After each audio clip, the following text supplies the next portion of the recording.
Recording in progress. Recording stopped.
Recording in progress. Councilor Kalis, would you do the pledge tonight? All right. Colleagues, if we could rise for the Pledge of Allegiance, please. To the flag, of the United States of America, to the republic, which it stands, one nation, under God, indivisible, with liberty, justice for all. Good evening, everyone. This is a regularly scheduled meeting of the Newton City Council. We are being both audio taped and videotaped. We have Councilors Humphrey, Grossman, and Maliki online participating virtually. I know that Councilor Mickley's not here because of the Jewish holiday. And I think otherwise we will have a full contingent this evening. So we're going to start off the evening with our first call. We're then going to ask that the mayor come in along with her team to give her financial forecast and CIP presentation. I'm going to ask Councilor Baker, Albright, and Gentile to be the escort committee for the mayor. Councilor Baker, will you chair that escort committee, please? And with that, we're going to start first call, and we have several items on second call. We'll do those after the mayor and her team present. Councilor Kelly for the Land Use Committee, please. Thank you, Mr. President. The Land Use Committee met on September 16th. Several items were held. I will ignore those and just tell you about the ones that we voted on. Item number 142-25, which was a request to exceed FAR and allow parking in the front setback and within 5 feet of the street at 65 Clark Street. That was approved 5-0. Item 145-25, which was also a request to exceed FAR and to extend the non-conforming side and front setbacks and to waive one parking stall at 270 Derby Street. That was approved to 6-0. Number 223-25, Request to amend the site plan and associated with a special permit number 101-21 and allow a combination of walls exceeding 4 feet in height at 667-673 Boylston Street. That was approved 6-0. Item number 262-25, which was a request to extend non-conforming front setback at 22 Jerome Ave, was approved 6-0. We had a really big agenda this night, folks. Item 263-25, which was a request to allow parking in the front setback at 53 Mossman Street, was approved 6-0. A few other things were held, and the last one that we approved is subject to second call, so we'll talk about that soon. I do have 2 public hearings I would like to announce. Go ahead and assign your public hearing, Chair Kelly. Thank you. On page 224, item 277-25, I'd like to assign for October 7th. And item number 265-25, which was the one I just mentioned, was second call for tonight. Great. Thank Thank you very much, Chair Kelly. Next, I have Chair Baker for the Zoning and Planning Committee, please. Thank you, Mr. President. Because the vice chair was kind enough to chair the meeting in Thursday night, the special meeting, and we also had another meeting of discussion, and he's going to give the report and the recommendation for a public hearing. Thank you, Chair Baker. Vice Chair Oliver, please. Great, thank you, Mr. President. The report begins on page, excuse me, 217. Zoning and Planning Committee met on, we have this in the right order, I do, yes. Zoning and Planning Committee met on September the 29th. All items were held except for item 252-25, appointment of David Baronke to the Newton Upper Falls Historic District Commission. That item was approved 8-0. The Zoning and Planning Committee also met on September the 25th. Items 274-25, CPC recommendation to appropriate $2,154,544 to CPA funding was approved 5-0. Let's see, this guy was the public hearing. That one was approved. So we ended up splitting item 375-24 into 375-24 as well as parens 375-24 parens 2. Item 375-24 requesting discussion and possible amendments to Chapter 30 zoning to allow certain residential alterations by right or de minimis. That item was approved 5-0. Item 375-24 parens 2 was held.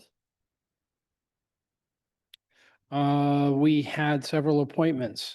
Item 243-25, appointment of Denise Licio to the Newtonville Historic District Commission was approved 5-0. Item 249-25, reappointment of Philip Plettel to the Economic Development Commission was approved 5-0. As well as item 251-25, the reappointment of Nancy Grissom to the Newton Historical Commission was also approved 5-0. I also have a public hearing to schedule, please. Go ahead, please. Thank you. We have a public hearing set for October 14th to hear item 28-25. Thank you. With that, Thank you, Vice Chair Oliver. Next, I have Chair Krinsman for Programs and Services, please. Thank you, Mr. President. Vice Chair Humphrey is going to deliver the report this evening. Vice Chair Humphrey, please. Thank you, Mr. President. Okay, so the report for Programs and Services September 17th, 2025 meeting begins on page 220. First up, 205-24. That was a request for a home rule petition. This was changing the age for the maximum age for new police officers. That was approved after a thorough discussion with the chief about why it's needed, 4-0. Then 240-25, which is the resolution in support of state legislation to establish a climate change super fund. That was also approved 4-0, and we added Counselor Lebovitz as one of the co-docketers. 244-25, appointment of Chloe Lyons to the Youth Commission, approved 4-0.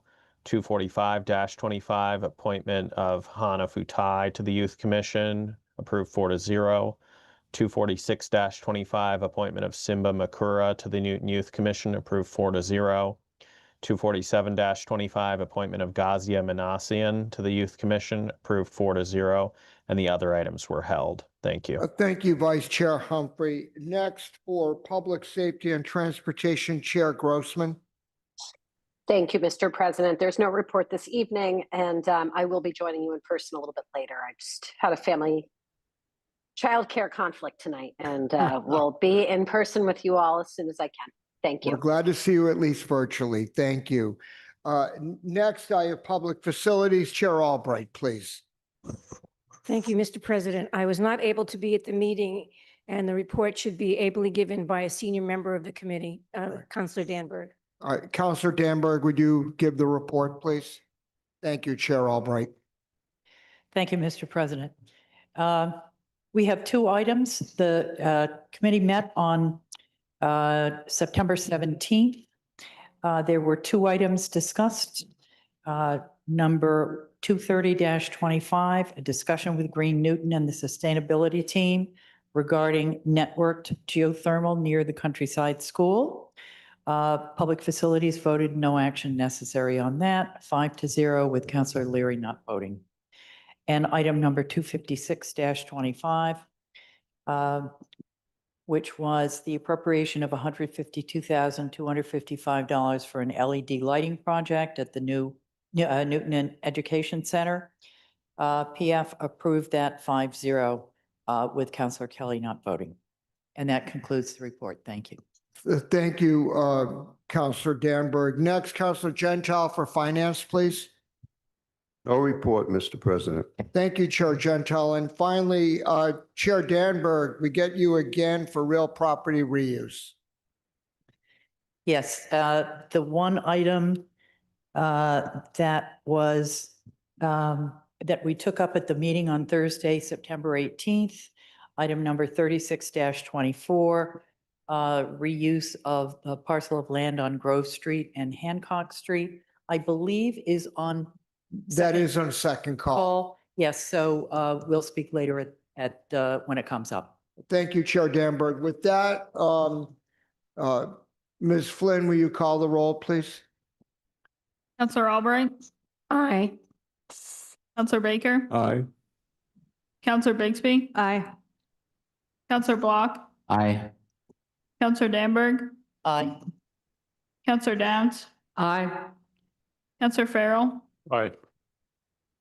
Councilor Gentile, Councilor Getz, Aye. Councilor Greenberg, Aye. Councilor Grossman, Aye. Councilor Humphrey, Aye. Councilor Kalis, Aye. Councilor Kelly, Aye. Councilor Krinsman, Aye. Councilor Leary, Aye. Councilor Lipoff, Aye. Councilor Lobovitz, Councilor Lucas, Aye. Councilor Maliki, Aye. Councilor Mickley, Councilor Oliver, Aye. Councilor Wright, President Laredo. Aye. The motion passes with 23-0. All right, thank you. Do I have a motion for suspension of the rules to invite the mayor and her team inside the rail? So moved by Councilor Kelly. All in favor, please. Seconded by Councilor Leary. All in favor, please say aye. Aye. Councilors Baker, Gentile, and Albright, led by Councilor Baker, will you please escort the mayor into the chamber?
Ready to go?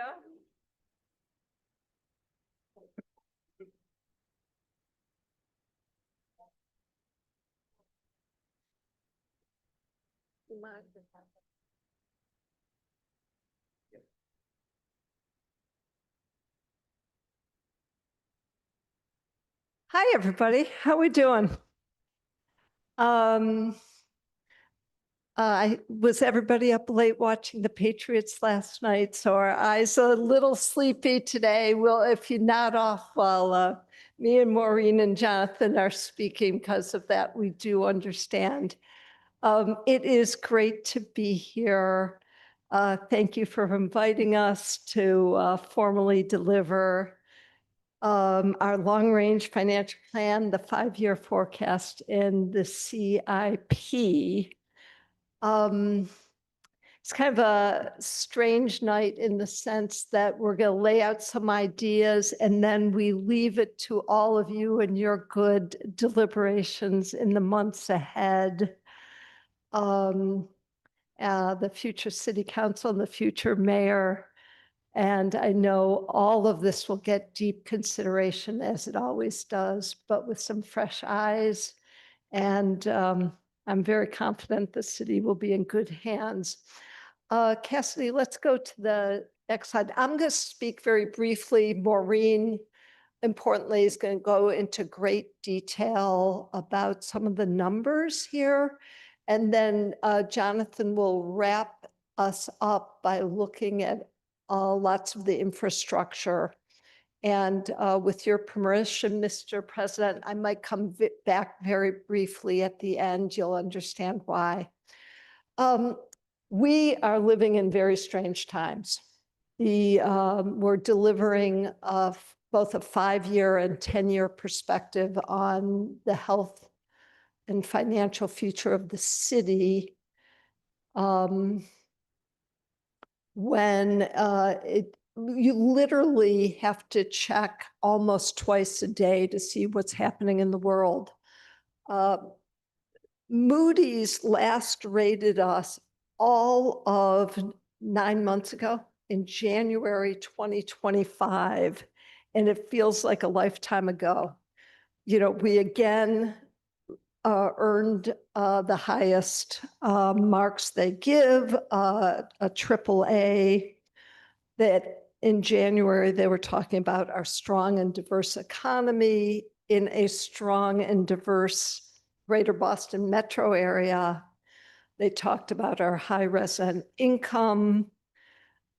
They gave a lovely and well-earned shout out, particularly to Maureen Lemieux, and put in writing exceptional, diligent, and forward-looking fiscal management. And then they listed 3 challenges for us. Revenue raising constraint under Prop 2.5, above average tax burden for residents compared to other Massachusetts cities and towns, and then a largely built out city with limited new growth potential from new development. Fast forward, the Boston Federal Reserve quarterly does a report on Massachusetts and Greater Boston. So this is September 2025, and the word they used repeatedly was cautious. They saw the outlook mixed as consumer spending is flattening, tariff uncertainty persisting, economic activity edging up only slightly. They talked about a weak commercial real estate sector, employment down slightly, prices increasing modestly. They honed in on house prices increasing. And they also gave some data about consumer sentiment, which they labeled as pessimistic or guarded. All of us are watching what's happening with what's coming out of Washington, D.C. and the White House Obviously, we're in a shutdown. That's about 45,000 federal employees in Massachusetts who are furloughed and or possibly being laid off. Hopefully, that's a short bump. But the word layoff scares me a bit. We also see the White House particularly targeting blue states, and for Massachusetts, what we all affectionately call the EDS and MEDS, the healthcare, biotech, life sciences, and higher education sectors. Those have been key strengths to the Massachusetts economy. The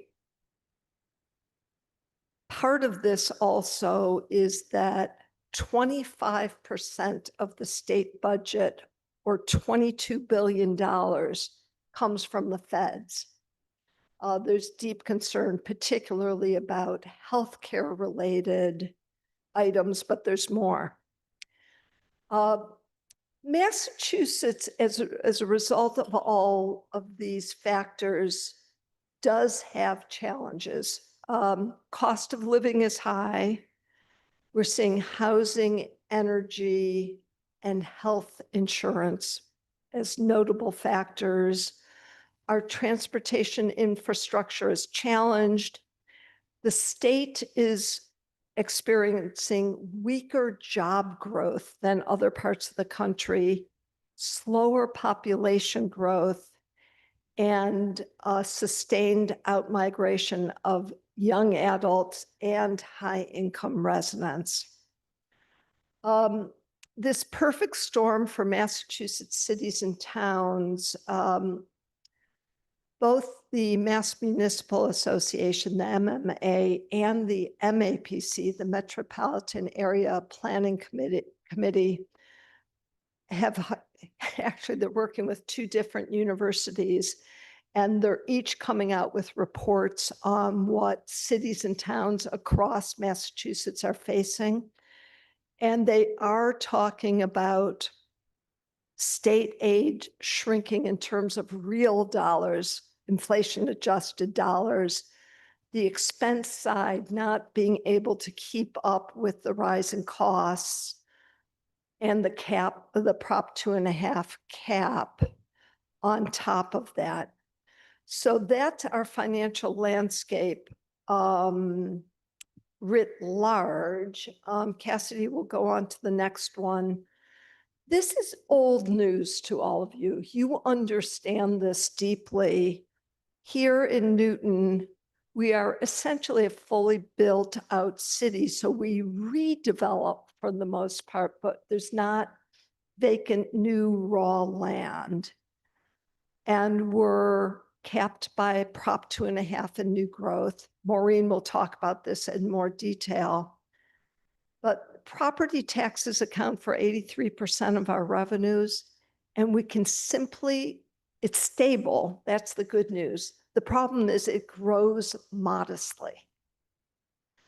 The other 17% of our tax base, again, Maureen will go into much more deep detail. We've had some interesting, robust growth, interest income, for example. We're seeing that slide down. Yes, enrollment's going down at NPS, but the needs are going up. So we're seeing costs or expenditures, whatever term you want to use, and the desire for funding going up faster than our revenues go up. And we have some real necessary and expensive capital investments ahead. We all know about paving roads. Again, Maureen will tell us more, but keep your eye on phosphorus control and flooding over on the stormwater side. Yep, I know those are fees rather than taxes, but for all of us who are residents, it's coming out of the same wallet, whatever you call it. And as hard as we've been working on pensions and retiree healthcare, we're still so far behind. Here's the numbers. Next one. Just pay close attention to Maureen. And I'm going to give you the numbers to look at in particular. When she talks about ordinary revenues, focus on that. Next year, FY27, 4.4% increase, we think, but then it drops for the following years. She'll explain why. Next slide, Cassidy. We have forecasted what we think the budget will be for FY27 and beyond. The good news is we're seeing close to a $15 million increase for the Newton Public Schools, bringing them up to close to $310 million for funding. That's a 5% increase for next year. But after that, they can only count on 3.5%. It will likely be higher, but building that into their cost base is going to be challenging. All the other city departments, the municipal ones, will go up by 4.1%, but that's only $6.7 million because it's off of a much smaller base. And what you're seeing here is NPS is now 308 million. The other city departments are only 163 million and growing at a slower rate.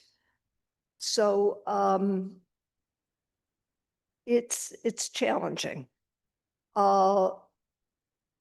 Next one, thank you. Retiree costs. We continue to follow the Newton Retirement Board funding schedule for pensions through 2032. Debt service, we keep it on target between 5 and 6% of revenues. Look at the last bullet on this slide. For any major new building investments, our debt service capacity requires our voters to say, yes, please invest my dollars in whether it's new schools or the police headquarters. I'm going to make sure all of you pay attention to the police headquarters building. One last slide, and then I'll turn it over to Maureen. Free cash and the NPS Educational Stabilization Fund. Free cash is going to be shrinking in the years ahead, the sheer dollar amounts. You'll understand why. This distinction that some of us financial nerds care about, whether it's one-time fund or ongoing funds, continue to pay close attention to that. It really does matter because if you build your budget around one-time funding, as that declines or changes, it ends up with really difficult decisions. We're recommending that all of you in the future consider, you'll remember with your help, we put $24 million of one-time funding into the NPS Ed Stabilization Fund. We're recommending that you consider putting another $10 million in so that we can get the fund out to 2032 and there's no financial cliff for our school district. It's a big decision, important decision. I'm sure you'll have long discussions about the pros and cons on that, but that would be our recommendation. With that, let me turn it over to our CFO, Maureen Lemieux, who will be followed by our COO, Jonathan Yeo. Thank you.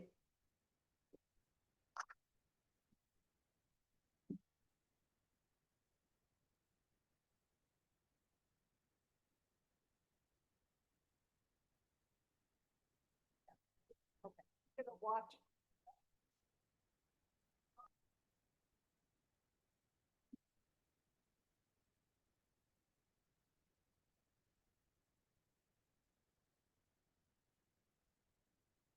All right, good evening, everyone.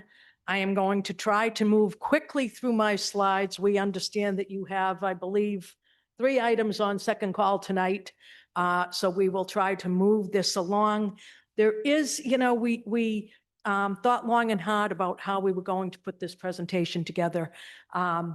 Even though it's the last one for this administration, there still is some really important information that we want to make sure that we share with you. And so if I may begin, Mr. President, Mr. Vice President, Mr. President Emeritus, Mr. Chair of Finance, all of you who are here this evening, gathered here, anybody who is at home watching this, I look forward to giving you my 16th and final financial forecast. So we'll get right into it. So what are we going to cover tonight? What am I going to cover? What I want to cover is our revenue, so our major sources of revenues, expenditures, our major cost drivers, and then other major challenges that we have. When it comes to revenues, there are really 6 categories of revenues that make up 97% of the revenue that we take in. Property taxes and new growth are about 83% each year. In our forecast for what we anticipate the city will have next year for revenue when you're all putting the fiscal 27 budget together, we think property taxes will be about $469 million. State aid, which is Chapter 70, and unrestricted general aid, we expect to be about $39 million. Hopefully a little bit higher, but $39 million is what we're counting on. Excise taxes, we're expecting to be at about $16.3 million. Inspectional services, building permits at about 11.3. Interest income, we're projecting 7.5. And then we have extraordinary revenues, which are the revenues that come from our debt excluded projects, and the NPS stabilization fund actually gets treated as a revenue to us because it becomes an interfund transfer. And so it calculates into our revenues. Those 2 I'll talk about quickly as we go through all of these. So let's start with new growth. I think every year I've said to you, it's one of the most important numbers that we deal with every year. What's important is that you understand the trend line for the last 6 years. Our new growth, we had a decade where we had fabulous new growth. It was measuring at about 1.6% of our levy limit throughout the 20 teens. That number has now slowed down, and you can see that our new growth as a percent of our levy limit is declining. This line that I just put in is at 1.3%. Our 10-year average, our great 10 years, was at 1.6. We do only grow by a modest amount. We are a fully built out city, and it's only really from redevelopment. So what we have done in this forecast is projected 1.3% as the number that I at least would feel comfortable using putting a budget together. Our state education aid, Chapter 78. We know what kind of trouble the state is in. We, in our forecast, have projected a 2.5% annual increase in state aid. The good news about state aid is the governor puts his or her budget out either at the end of January or the very beginning of February. We know these numbers way ahead of time.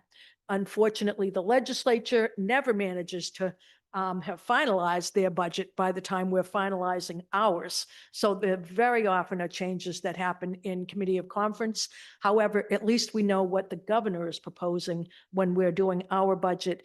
And I don't know that the legislature, certainly not in my tenure here in Massachusetts, I don't know that the legislature has ever reduced what the governor has proposed.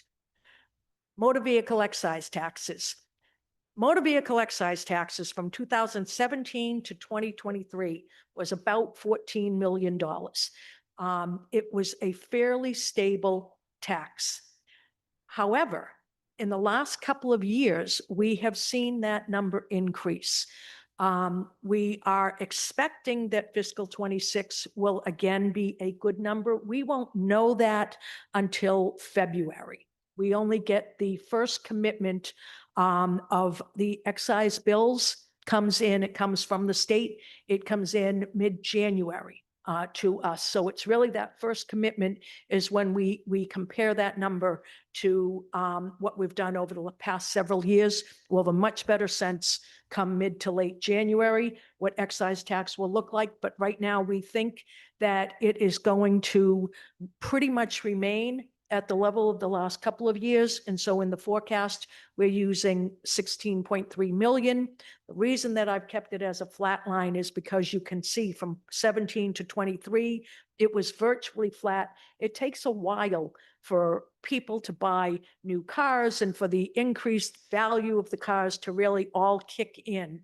So what I think we're going to see is more or less a step up to this $16 million range. It will probably stay fairly flat for the next few years, and then perhaps there'll be another step up again, but it's something that clearly the next administration will be watching very closely.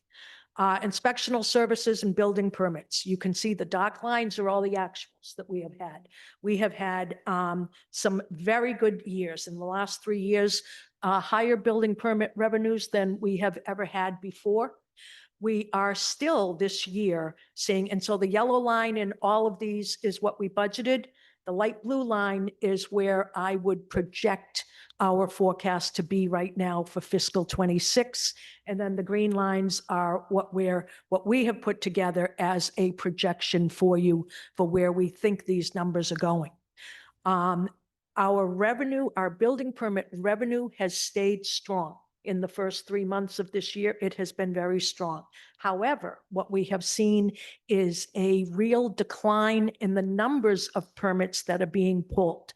Construction costs are much more expensive than they have been. And so our revenue stream looks like it will be healthy, but what we are seeing is fewer permits being pulled. So this line, we have ended up putting together a forecast that has an $11.4 million building permit forecast. As you can see, what we've tried to do for the forecast for next year is we needed to have a couple of years as we got away from the pandemic to really understand what was happening with our revenue streams. There are clearly a couple of revenues that we feel comfortable that the next administration will be able to bump up the expectations in revenues, that it's not just pent up demand for the year or two that we saw lower revenues around the pandemic, but it appears that these are numbers that hopefully will really stay in line for the next several years. Interest rates. Interest rates is obviously a wild card. To put it mildly, but if we take a look at the 20-year historical data for interest rates, we had interest rates that were above 2.5% back from 2006 through 2008. We then had our recession in 2008, and it wasn't until 2022 that we saw interest rates exceed 2.5%. We know that the feds are beginning to lower rates. We had been as high as about a target range of 5.25%. That is now between 4 and 4.25% is their target range. And so we know interest rates are heading downward. The other thing that we have taken a hard look at is each quarter when the FOMC, the Federal Open Market Committee, which is the Board of Governors for the Federal Reserve, when they meet, they make projections of where they each believe interest rates ought to be.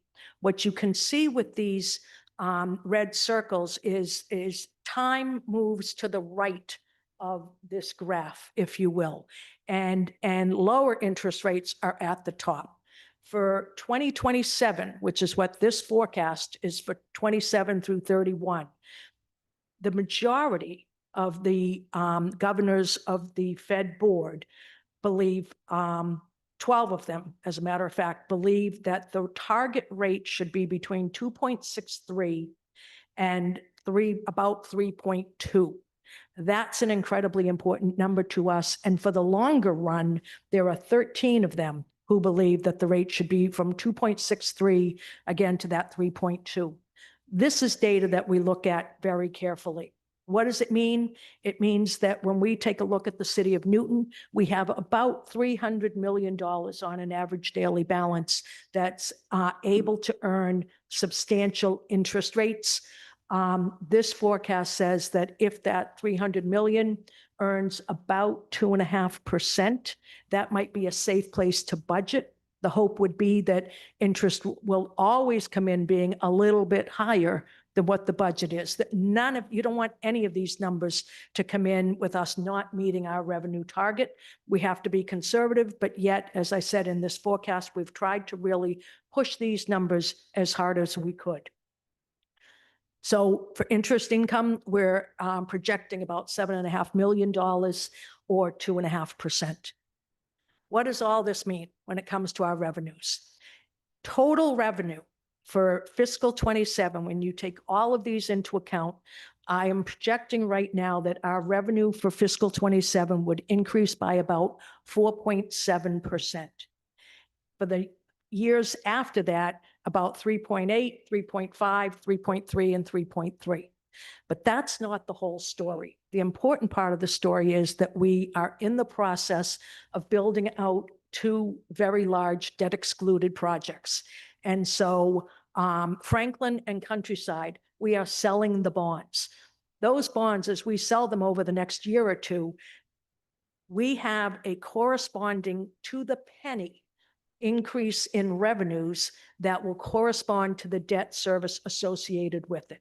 The state sets that, they calculate that after we've done all of our machinations of what the tax rate ought to be.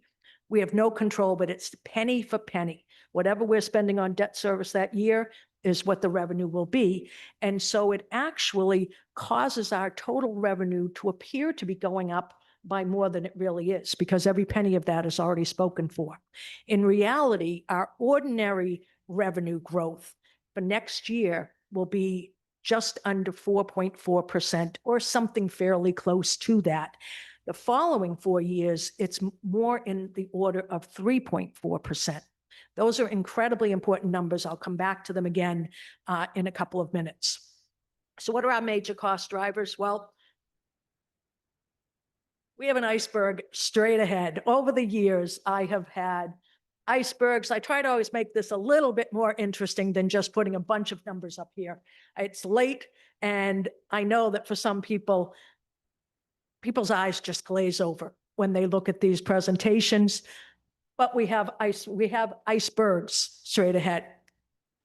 Over the years, I've had seesaws, I've had balancing instruments, I've had puzzles, I had a Tetris game one time. I got to tell you, the icebergs are my favorite. And when I used the icebergs, it was actually in October of 2019. And so I was channeling my inner Nostradamus because I stood here and projected the pandemic for all of you. Not really, but I did, sort of. Expenditures, major cost drivers. What are they? None of these are a surprise. The Newton Public Schools, the municipal expenditures, health insurance, our long-term liabilities, pensions and OPEB, our debt service, our infrastructure, and then we have a couple of other extraordinary expenses, namely paving and phosphorus control and flooding. Let's talk about the Fuller administration's commitment to NPS. You have all heard, you will continue to hear that we have cut the Newton Public Schools budget. Nothing could be further from the truth.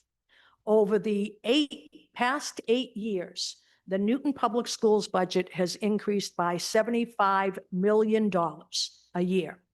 I've adjusted these numbers because you all may recall a few years ago, we took OPEB costs out of the school budget. And so I made that the same for all of these. And so fiscals 18 to 23, I've adjusted, but the school department budget is now $75 million higher than it was in 2018. That's important. It's 34.4% increase over the 8 years, or a 4.3% average annual increase. What would we be recommending and projecting as of October 6th for the Newton Public Schools with the information that we have right now. We would be recommending an increase of $14.66 million, or a total increase of 5%. How do we get there? We all spent many a night discussing the school department budget last spring. You all know that toward the end of the budget process, we knew that we needed to increase our health insurance costs by even more than we had intended to. We funded that with free cash. For the schools, it was $1.3 million. We have added that, at least in our calculations, to their base budget. We also took $1.1 million worth of charter maintenance and school maintenance projects out of their budget to make the numbers work last year. That was funded with free cash. We have added that back to their base. So we added that 2.4 million back to their base. We then escalated the base to come up with these numbers by 4.15%. We also took a look at the stabilization fund and escalated what this year's stabilization fund amount is by 4.15% also. And so that leaves us with a 5% total increase for the school department budget as our recommendation, for a total of $307.6 million. For the next 4 years after that, what we try to do in all of what we've always done in these forecasts is set a floor for where we think we will be able to increase expenditures. And so the floor would be that we would be hoping that each year the NPS will have at least a 3.5% increase in their appropriation. Perhaps more. If we're lucky, it would be more, but we certainly try to do this as the floor.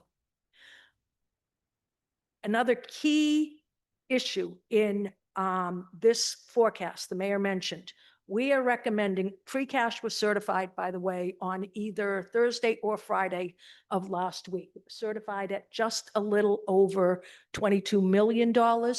It is our recommendation that the next administration bring forward a recommendation to take 10 of that $22 million and add it to the stabilization fund. As I think most of you know, that stabilization fund, with the current trajectory of how we expect to use it, it will be depleted in 2030.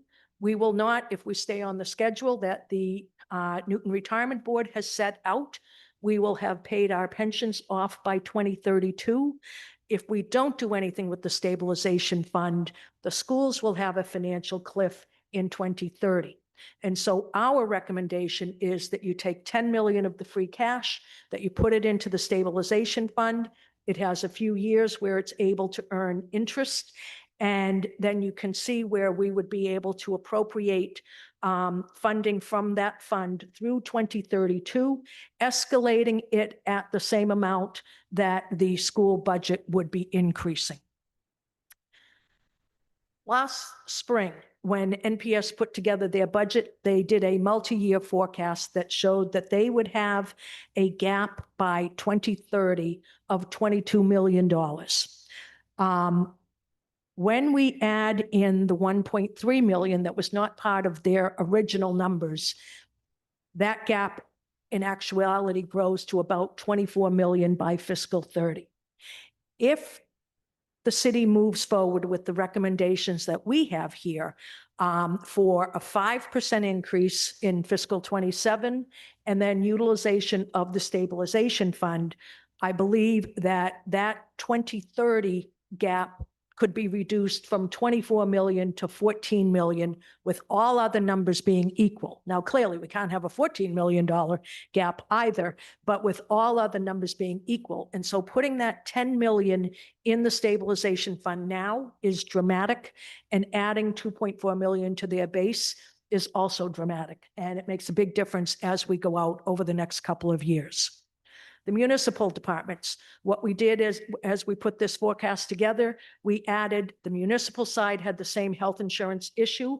Ours was about $700,000. So we added that 700 to the base for the municipal departments and then increased the municipal departments by 3.6% for next year. So the schools we did at 4.15, the city side we did at 3.6. Again, then for all of the following years, we've put a floor in at 3.5%. So what do they look like? Municipal departments.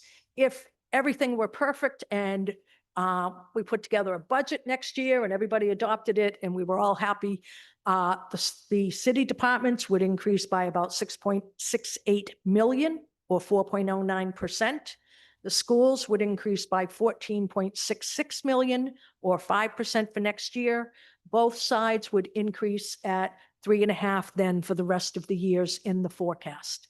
Now, if you remember, I said a minute ago to remember that ordinary revenue income or growth. For fiscal 27, it's 4.4%. We believe we can get the schools to a 5% increase. For each of the other years, it's slightly less than 3.4%. And we're trying to say that the floor should be 3.5%.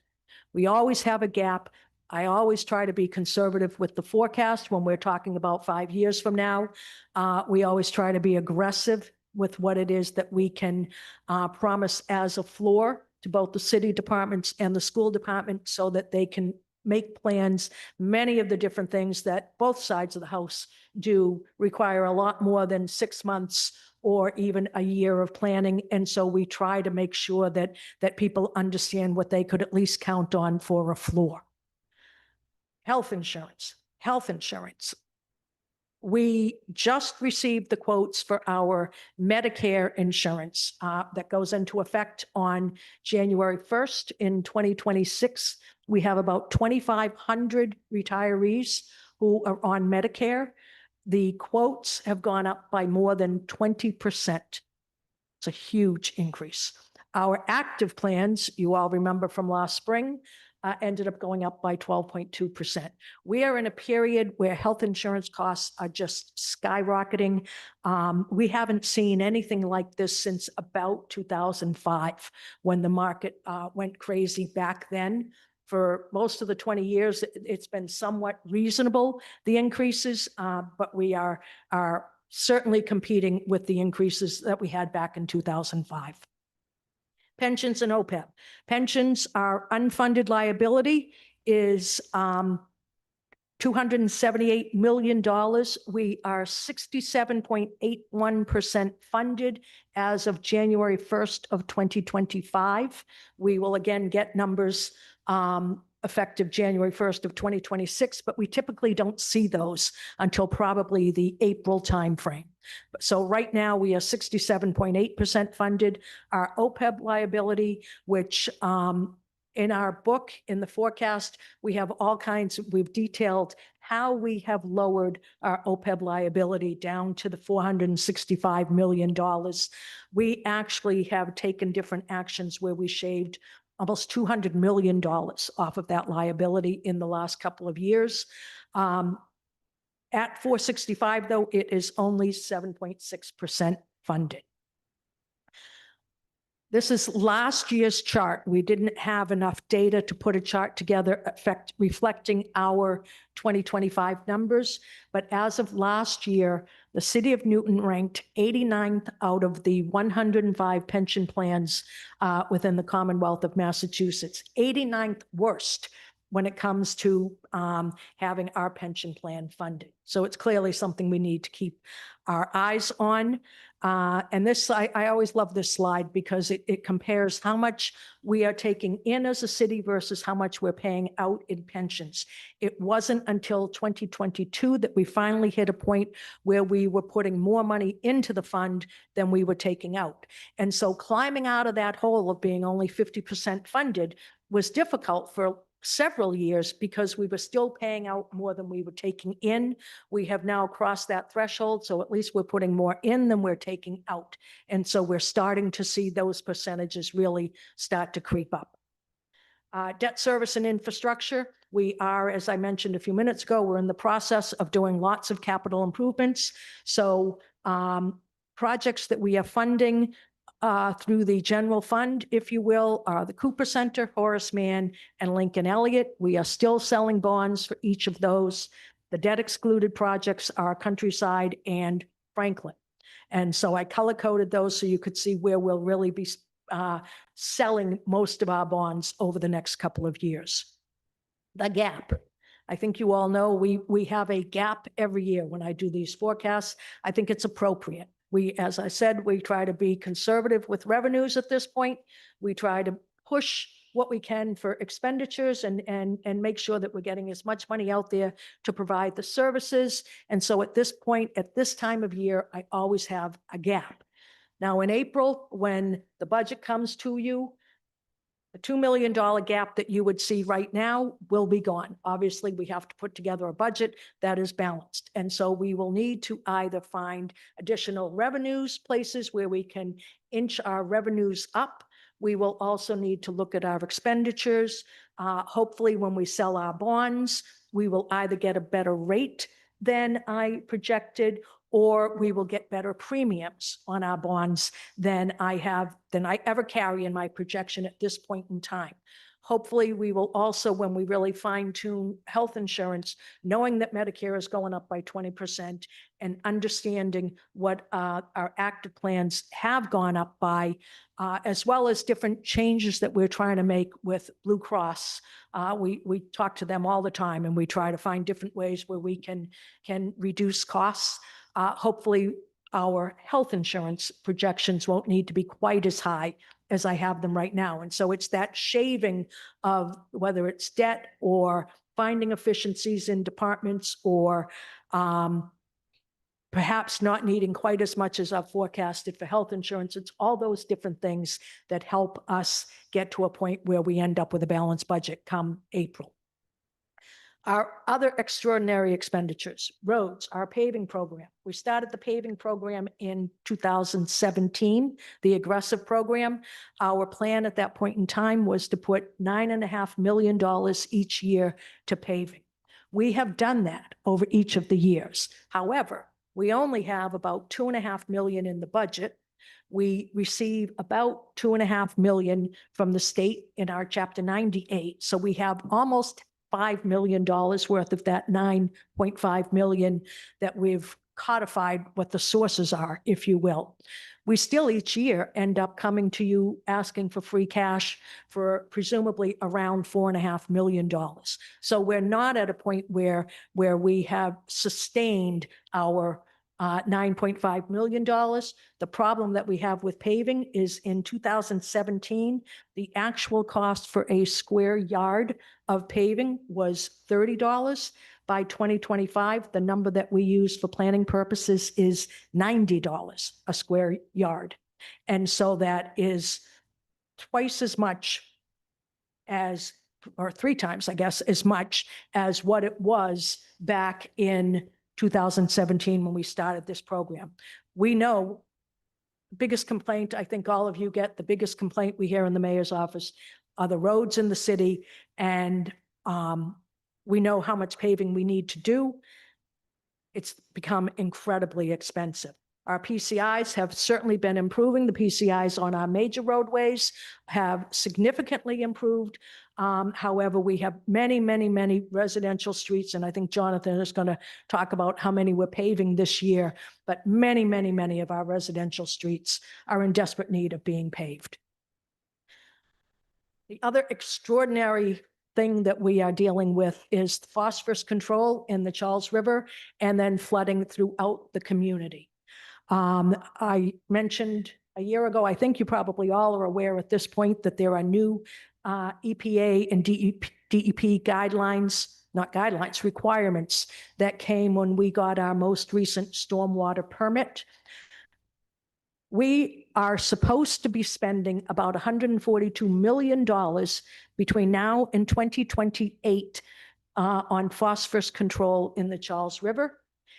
By 2038, we are supposed to have spent about $575 million.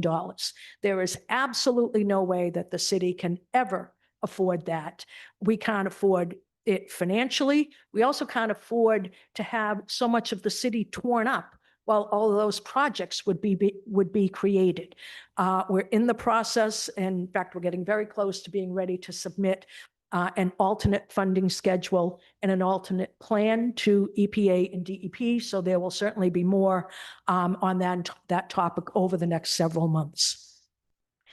Flooding is still a major issue throughout the city.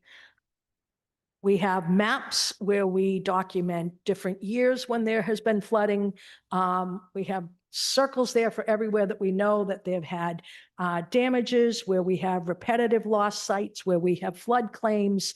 We track all of this. What we know is we can't fix it all overnight. We probably can't fix it all, period, but it will cost us many, many millions of dollars when we has already and will as we continue to address the flooding. So as I said, I brought my icebergs with me tonight. There will always be, hopefully, always be icebergs, figuratively and literally. We will always be dealing with them. Our job as the leaders of this city is to make sure that we are able to navigate our ship so that we can avoid the icebergs, so that we can be prepared for them, so that we know that they're coming and we figure out what it is that we need to do. The NPS budget, these are our icebergs that are coming at us. The NPS budget, the economy with inflation, union contracts, weather events, phosphorus requirements, affordable housing needs, cost of health insurance, pandemics, pensions and OPEB, climate change, paving, and our geopolitical climate that we are all trying to operate within. All of these things will continue to come toward us over the years to come. There aren't very many here that are going to just disappear automatically. It is our job to identify them, to try to figure out how we avoid them. We have over 3,000 employees who are depending on us for their livelihood.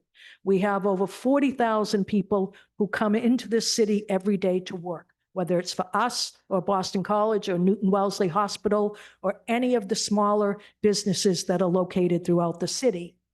And we have 90,000 people who are expecting us to plow their roads, to pave their roads, to pick up their trash, to have playing fields for them, to keep them safe, and most especially to educate their children. And so it's incumbent upon all of us to make sure that we're identifying our icebergs, that we are doing the best we can to steer around them, and continuing to deliver the services that people of this city need. It is incumbent upon us. We can't fail. The city is bigger than any one of us sitting in this room. And so it's up to all of us to work together to make this all happen. And with that, I want to thank you for indulging me for 16 years of financial forecasts. Thank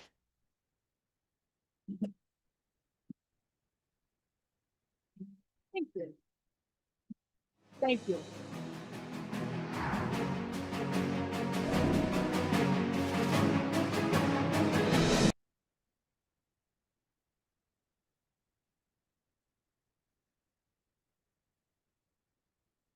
I was just about to say that. It's always a tough act to follow Maureen's video and her always amazing speeches. Good evening, everyone. My name is Jonathan Yo. I'm the Chief Operating Officer of the city. I am in my 30th year now of as a PTO stakeholder, an elected official, a resident, and then as the Chief Operating Officer of advocating for improvement to the facilities and our infrastructure of the city. Several of you have been along for that ride. So it's an honor tonight to present the Fuller administration's capital improvement plan for this 5-year time period for the 8th and final time. Team Newton has accomplished, it's the arrow button. Thank you. Team Newton has accomplished so much over the last 8 years, and there's still so much underway. The CIP lays out our best understanding of the capital investment needs and priorities of the city over the next 5 years, along with many projects listed after that. I'm going to quickly go through this, show you some photos and maps, not as many figures, and explain the capital program. The maps from this presentation are all in this document, which you'll have in the back shortly or online. And then also this presentation you can get online as well. Okay, so the capital improvement plan for this 5-year time period includes 602 projects, total investment of $1.4 billion. About nearly 600 million of that is either ongoing or in funded projects. As Maureen mentioned, we have many water, sewer, and stormwater projects now underway or planned, 92 of them totaling $194 million. This year, we added 8 projects. I will get to those in just a second. As the mayor mentioned earlier, we have not put in significant funding for projects, for city-funded projects, due to the existing debt service load on the budget. Obviously, any new major city-funded projects will need outside funding. The new projects we did include a culvert replacement, a culvert rehabilitation project in and around the 78 Craft Street project. Redevelopment there. That old culvert needs rehabilitation. We are after a state grant to fund much of that.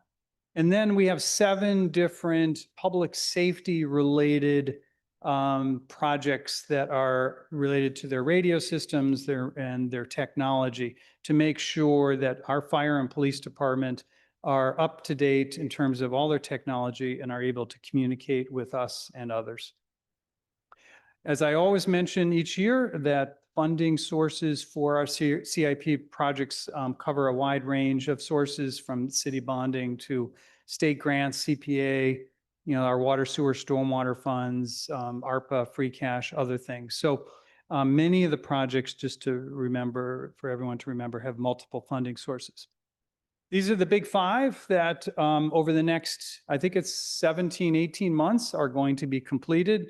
Lincoln Elliott there in the middle is done and is open. And I think there's an open house coming up on October 18th, maybe. I think that might be the date. So if any of you have not been in this absolutely amazing building, make sure you get over there and see it inside and outside. Soon thereafter will be the Cooper Center for Active Living later this year. I'm sure all of you have driven by that. Countryside School project is underway. Councilor Kalis there in his backyard is watching it go up very quickly, I believe. And so that's next. Well, Horace Mann is actually going to be done next September. That will be done, that addition renovation, and followed by the Franklin School, which is also well underway. This is just a drone footage from our contractor showing the Lincoln Elliott Elementary School and the Newton Community Stage, which is the city auditorium on the right side of the photo, a big separate auditorium of 400 seats that the city will be managing in cooperation with Newton Public Schools as the Lincoln Elliott's auditorium. These are just some photos of the playground, some of the indoor space, and the new city auditorium. Countryside School groundbreaking was in May, topping off recently, and expected opening in January of 27. As Maureen mentioned, debt exclusion override funded, plus the MSBA are topping off ceremonies, photos, and construction well underway. Franklin School, again, debt exclusion override funded, no MSBA funding. That has been groundbreaking has taken place, and that is also on schedule for opening in early 27. Horace Mann, groundbreaking has happened, and the project is moving very quickly, the addition renovation. Fortunately, we made the decision to move this school for 1 year over to Old Lincoln Elliott, so this project could move quickly. This project was all city funded using a revised retirement system funding plan that we came up with a couple of years ago. The Cooper Center for Active Living, this is a picture as of today. Every day you drive by there and it's getting closer and closer to being completed. Extremely excited about this. We don't have an exact date yet to announce, but we are getting there in terms of what day it will actually open and everyone can get in. These are just a photo of the gym. I think that's actually an old photo now of the gym. This is all city funded. I think we did use some free cash at $1.8 million, I believe, free cash to help fund this. Public safety, we do spend $1 capital investment funds on making sure our frontline equipment for the fire department is up to date. Just last month, the mayor and a few of us went for a ride in the new engine number 7, $800,000 fire engine. There's the mayor with the chief. And then we have ladder number 3 on order. These things take 2.5 to 3 years now to get a new ladder, $1.8 million. There's old ladder 3 that's at a scene of a fire. Also in public safety, Newton Police Headquarters, as the mayor mentioned, we are hoping at some point in the near future that the city will pursue a larger project there. Public Buildings has worked with a wide group of folks at Newton Police to set the stage for a future project that will really transform the working environment of this. In the meantime, we've invested millions of dollars in major improvements to the building and to their information technology systems and the exteriors. I'm going to jump over to transportation and to our road network. Over the last 8 years, this city has gone on a really accelerated program to improve our road conditions as well as to calm traffic and deal with sidewalks and accessible ramps. This is a spaghetti map of all of the work we've done over the last 8 years. Just this year, 2025, we are paving 154 roads, including 130 short neighborhood roads with very low PCIs, under 50, and then 24 heavily used roads, and many of which you've driven on recently. As Maureen mentioned, we've made real strides in improving the conditions of the major roads. The arterials and the collectors have gone from a 69 to an 81. That's a big jump in improvement. The local roads, we still have a longer ways to go. They've gone from 59 to 69. And over the next 5 years in the CIP, we've listed 290 roads at this point that are planned out for paving of different types of pavement over the next 5 years. Here's just a few photos I took the last few days. This is in Newton Corner, a couple smaller streets. Here's Homer and Walnut right here near City Hall. Those are looking quite nice after being bumpy for years. Here's Beacon Street coming in from the east through Newton Center and Chestnut Hill. And here is a street, I guess Woodchester's in Chestnut Hill. And this is, I got the nice full foliage here in this picture as well. So in addition, we're working on the Washington Street pilot. This project was successfully completed before an installation was done, before the school year started. We've made some early changes based on input from the fire department and others. Monitoring of traffic is now underway, getting underway this week, I believe. And we've been dealing with the plants, making sure that any warranted plants are changed out. And we have a watering plan set for the next few years.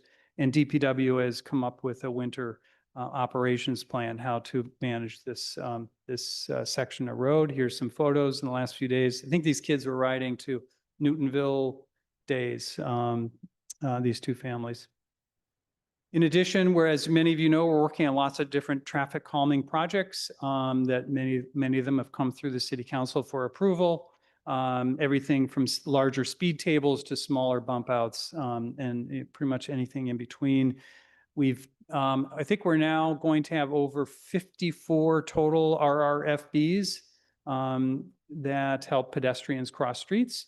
You all just approved 25 new grant-funded positions, locations. These are moving through. We have a top 10 and a top 25 roads priority for traffic calming identified out of a 24 report. DPW is going to be doing a new analysis to update that study this year and next. We're making lots of strides on pedestrian network and sidewalk improvements, over 45 miles of new sidewalk and 900 curb ramps completed over the last 8 years. This program continues. We still have a long ways to go on our sidewalks. The city just completed Newton's first walk, roll, and bike network plan. This project is completed, is now on our website. There's an interactive story map version that's actually very informative, as well as a text version. And this really goes into details about pedestrian use. It's aligned with our DPW sidewalk plan, and also how we're going to expand our bike network in the future. I'm switching over to Parks and Rec. Lots of nice looking photos here. This is Spears. Where's Maria? There she is. Spears Park Garden, which seems to be tremendously successful so far. And every time I go by there, it's always amazing to see what's happened there. This is a real community effort. This is the best of Newton, I think, of community groups getting together with the city and stakeholders and legislators and really creating the first community garden on the north side of the city. Also, we're working on Captain Ryan's Park next to police headquarters.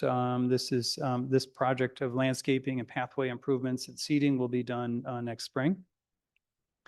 Switching over to Albemarle Fields.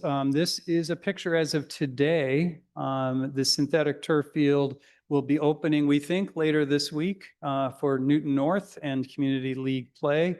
The remainder of this large project, which includes grass fields, pickleball courts, basketball courts, and pathways, will be finished in 2026. This had a multitude of funding sources.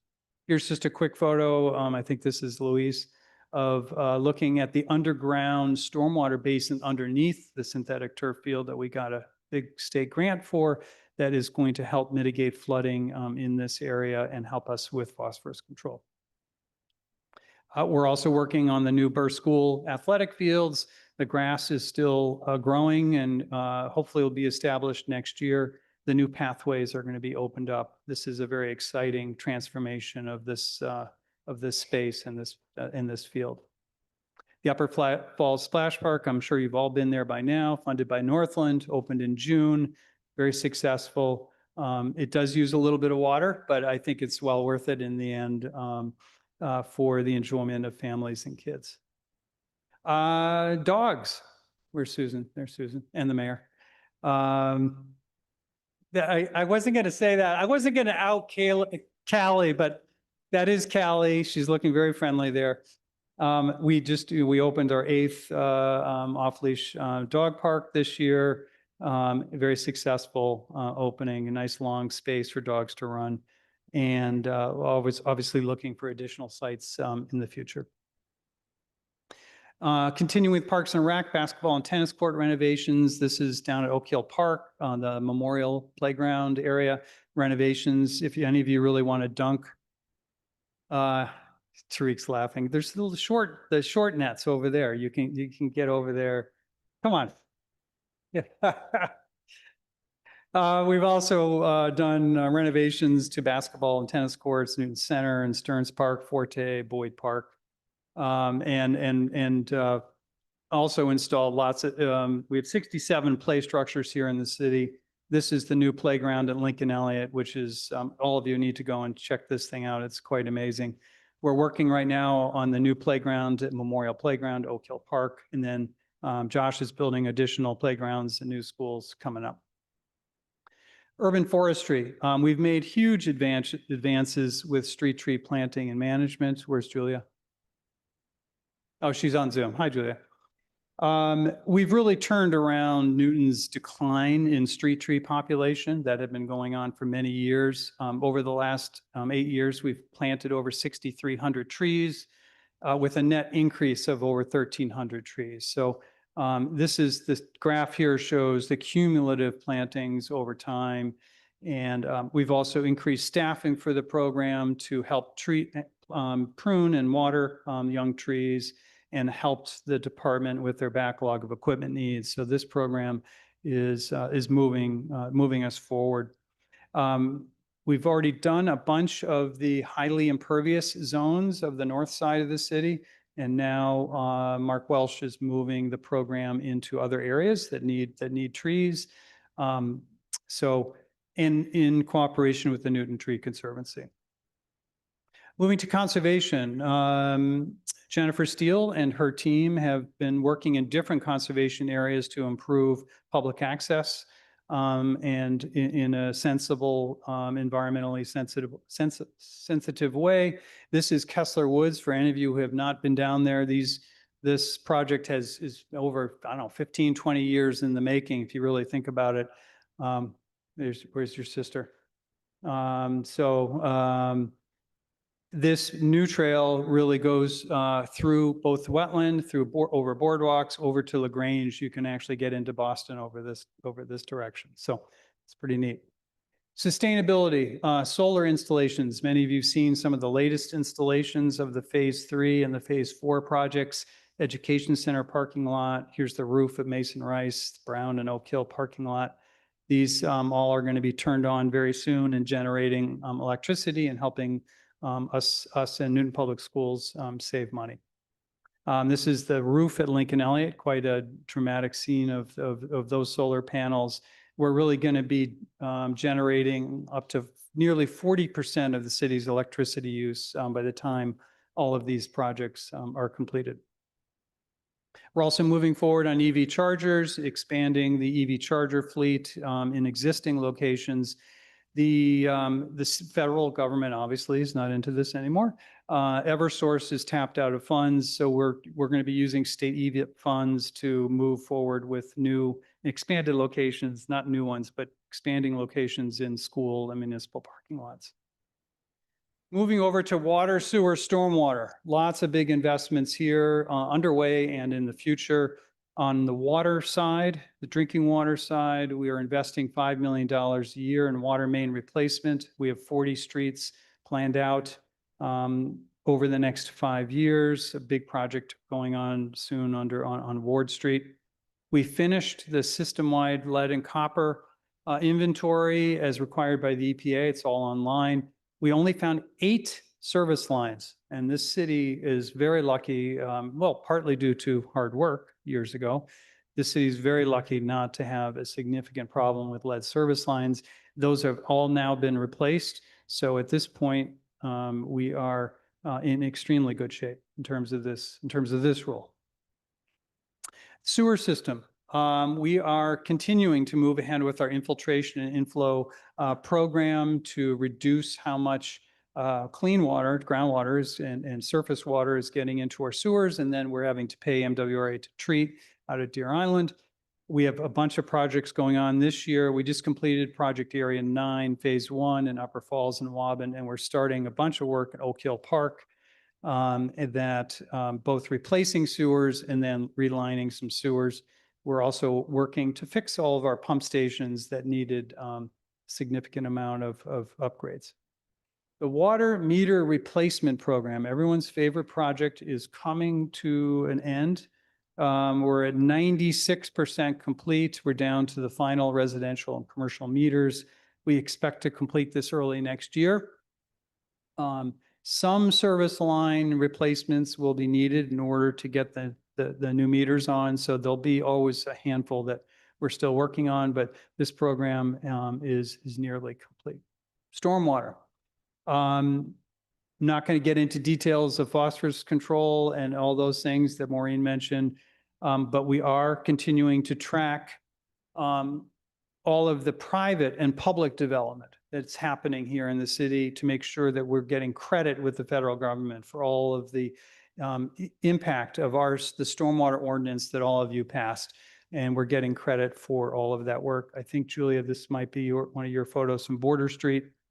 We're going to be doing a hydraulic analysis of the Cheesecake Brook to understand that system better and to upgrade our stormwater infrastructure improvement plan, which needs work at this point. I also like to remind people of all the state-run capital projects in Newton. There are many, and we've been, when you really look at it, we've been the recipient of quite a bit of investment in the city. Now, some of this investment comes with noise and costs and hassle, but much of it is going to be worth it. Two that I'll mention quickly: the Hammond Pond Parkway project. Those of you who haven't been down there on foot or on car or on bike, please do. It's a real pleasure at this point. And then the big one really is the Newtonville Commuter Rail Station project. Might be a little biased because I live in Newtonville, but this is a very important project for this city. The project is on track. The MBTA will be presenting 30% design plans this year. Construction will begin next year and really make this an accessible and highly functional station with a bunch of upgrades. Here's a photo from when the governor came to War Memorial. This $50 million project had a $7 million earmark from Congressman Auchincloss that he secured, and $43 million from the state. So more to come on this incredibly important project. And I won't read all this, but I will just say that over the last 8 years, thanks to Team Newton, we've accomplished a great deal. Everything from a lot of major school improvements that I am very happy about, to parks improvements, to village center improvements, to the Cooper Center for our seniors, to our library, incredibly important facility for this city, to sustainability projects, and then of course, roads, and roads, and everything associated with our transportation system, our frontline equipment, and then things like operations, like our online permitting system, and water, sewer, and stormwater. So we've been able to get a lot done. There's still a lot happening. A lot of projects still remaining in progress, some big ones, some small ones. And gratitude to everyone involved in all of this, from my staff, from the CIP steering committee, Josh and Nicole, Shauna and Bernie and Jeannie Fairley, along with the mayor and Maureen and our financial services team. I'll let the mayor thank everyone else, but it's just been Team Newton, City Council and boards and commissions and all the stakeholders and everyone involved to get all this work done. So I will stop there. Thank you all very much.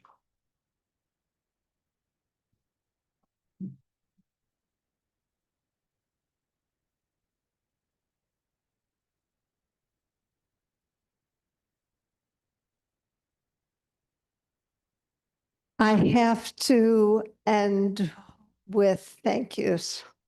And Jonathan, I love the Team Newton theme, and I'll pick it up.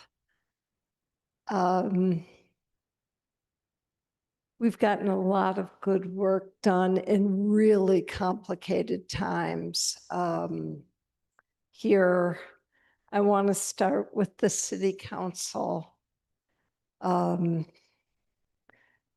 Becky and Lenny, had the pleasure of working with both of you as finance chairs.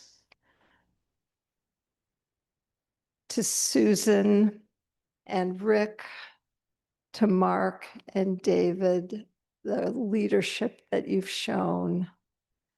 To each and every city councilor, to the people in the trenches and behind the scenes, turn around and please say thank you to Perry and Trevor and Endrit and their predecessors. They don't get enough credit.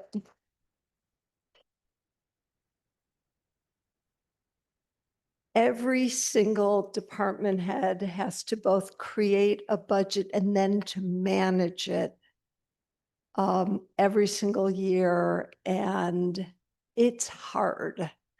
A special thank you to Steve Curley and Ron Mendez and Jim Shaughnessy. Again, they're behind the scenes, but our team couldn't do it without them. At Newton Public Schools, a special thank you to Liam Hurley and Stephanie Gilman. Jonathan in particular and Maureen in particular are on the phone with the two of them all the time. The CIP steering committee, I'm going to say some names that, yes, Josh, all these years, but Jim McGonigal and Shauna Sullivan and Bernie McDonald. In Parks and Rec, Bob DeRubis and Nicole Banks. Ginny Fairley has been a stalwart through all of this. There are a ton of residents to thank. Every single building and project had working groups and advocates, and people have served on historic commissions and design reviews and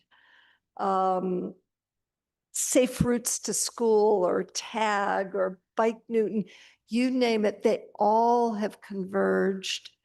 And yes, our voters did vote yes for Countryside and Franklin, and they pay all the bills that make all of this possible.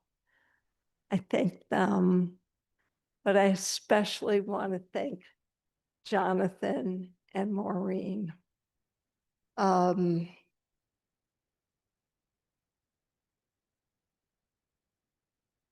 It takes such skill, the ability to see forests and trees, endless amount of phone calls, endless attention to every cent that gets spent. The two of them with grace, with energy, with creativity in the hard times. I remember with Maureen, and Jonathan, but particularly this was Maureen, we had just finished putting together the budget in March of 2020, and the pandemic enveloped us, and we had to create an entirely new one in 6 weeks. It was both mind-boggling to figure it out and then to pull it off and to deliver it to all of you for your deliberation. That's just one example of magnificent work. And the amount of capital investment, it leaves me breathless for Josh Morse or Mark Welch or Shauna Sullivan or Tom Fitzgerald in utilities. It's just amazing. I can't thank all of you possibly enough, because all of us did this, particularly with the leadership of Maureen and Jonathan. To them, we will owe a debt of gratitude for decades to come. If I could ask you to stand up and just applaud Maureen and Jonathan one more time.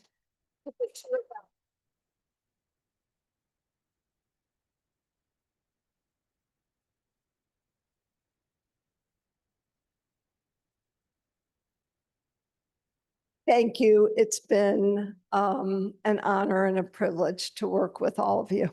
Thank you.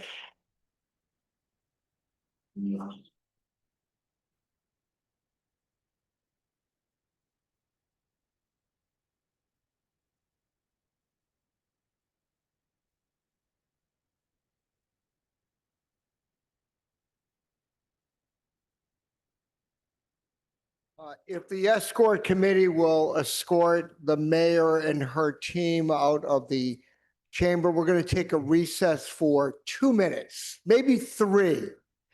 3 minutes, and then we'll resume for second call. Thank you.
In contrast to that, I got an email from a former colleague of ours, and I just want to read you one small section from it. It said, "I just read the Beacon article about the city clerk nomination of Drew Willison. I was unable to listen to all the interviews, but have gone through all of the candidates' resumes, PowerPoint presentations, and letters. I am astonished that one of the two candidates that have absolutely no clerk/elections in or Massachusetts experience was selected for the appointment." It's time to move on. I'm not going to be here, so I guess maybe I shouldn't be so exercised about it because it's not going to impact me, except for the fact that I feel strongly about a young lady that has done a tremendous job in 7 years and is ready for the position. That's why I decided to speak out. So anticipating that there will be a vote tonight and expecting that the candidate recommended by Programs and Services will be approved, I have two requests. The first one is the city of Newton deserves a full-time clerk. And one thing I won't quarrel about, Mr.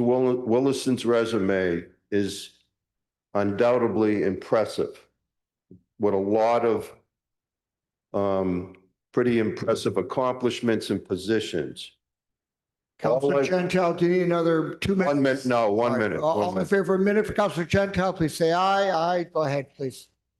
So what I'm saying, what I'm asking is the people that take it from here, because there'll be some negotiations. All I ask is that you get assurances that this new clerk, if approved, will work full-time for the city of Newton. On his resume, there continues to be a position of a managing partner of a pretty, sounds like large, involved law firm in Washington, D.C. You can be a managing partner from anywhere. So please make sure that the city of Newton is getting 100% of his attention. And then the only other thing that I ask is that there was a salary range that went out when the job was first posted. I just ask that in your negotiations, you stay within that range. And that's about it. Good luck. Thank you, And, Councilor Gentile. Anyone else? Councilor Kalis and Leary next. I just want to assure you, Councilor Gentile, that we did ask and talk to Mr. Willison about this being a full-time position, and he fully agreed. So that was part of our discussions. And I know that the salary range was within the range that was discussed. I know there'll be more negotiations. I appreciate what you brought up and the way that you've, I think, appropriately discussed Cassidy and her achievements and her skill set. I think that as we talked about in committee, she has done a fantastic job.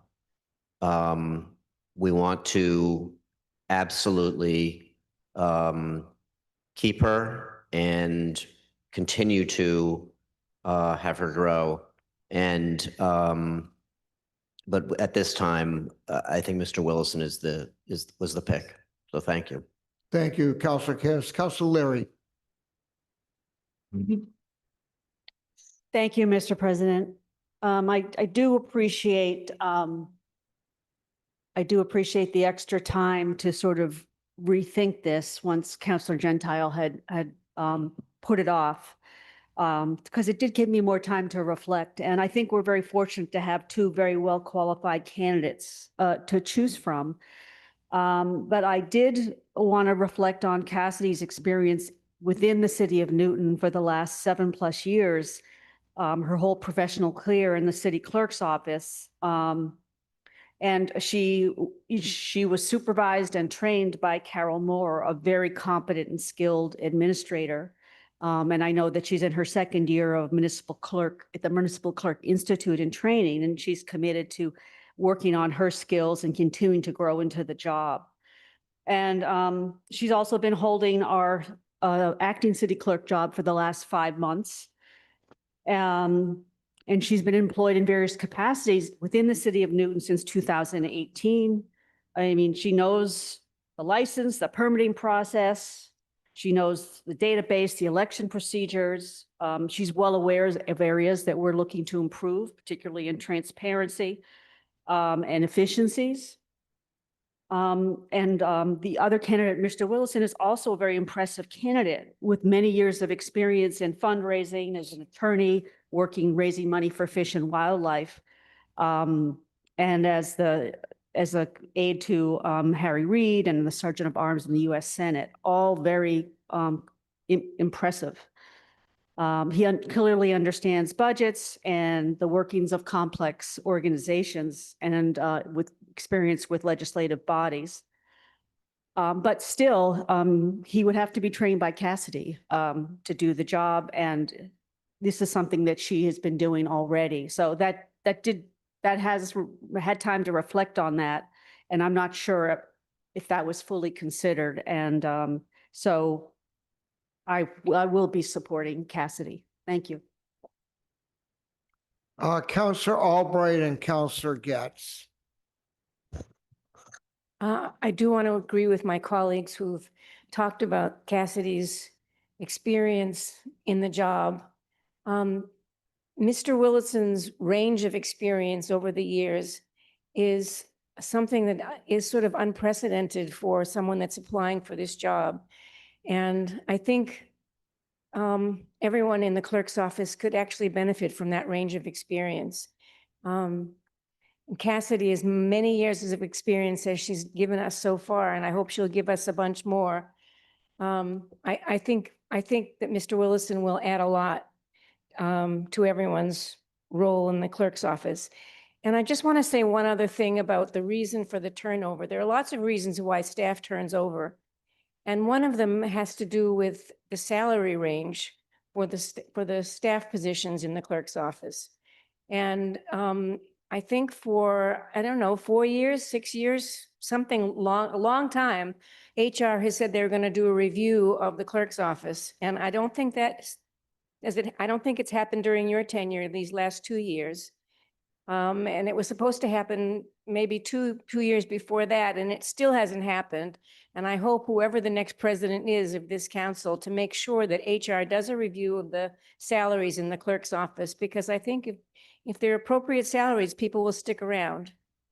And I hope, I'm going to vote for Mr. Willison. I hope others do. Thank you. Counselor Albright. Counselor Getz.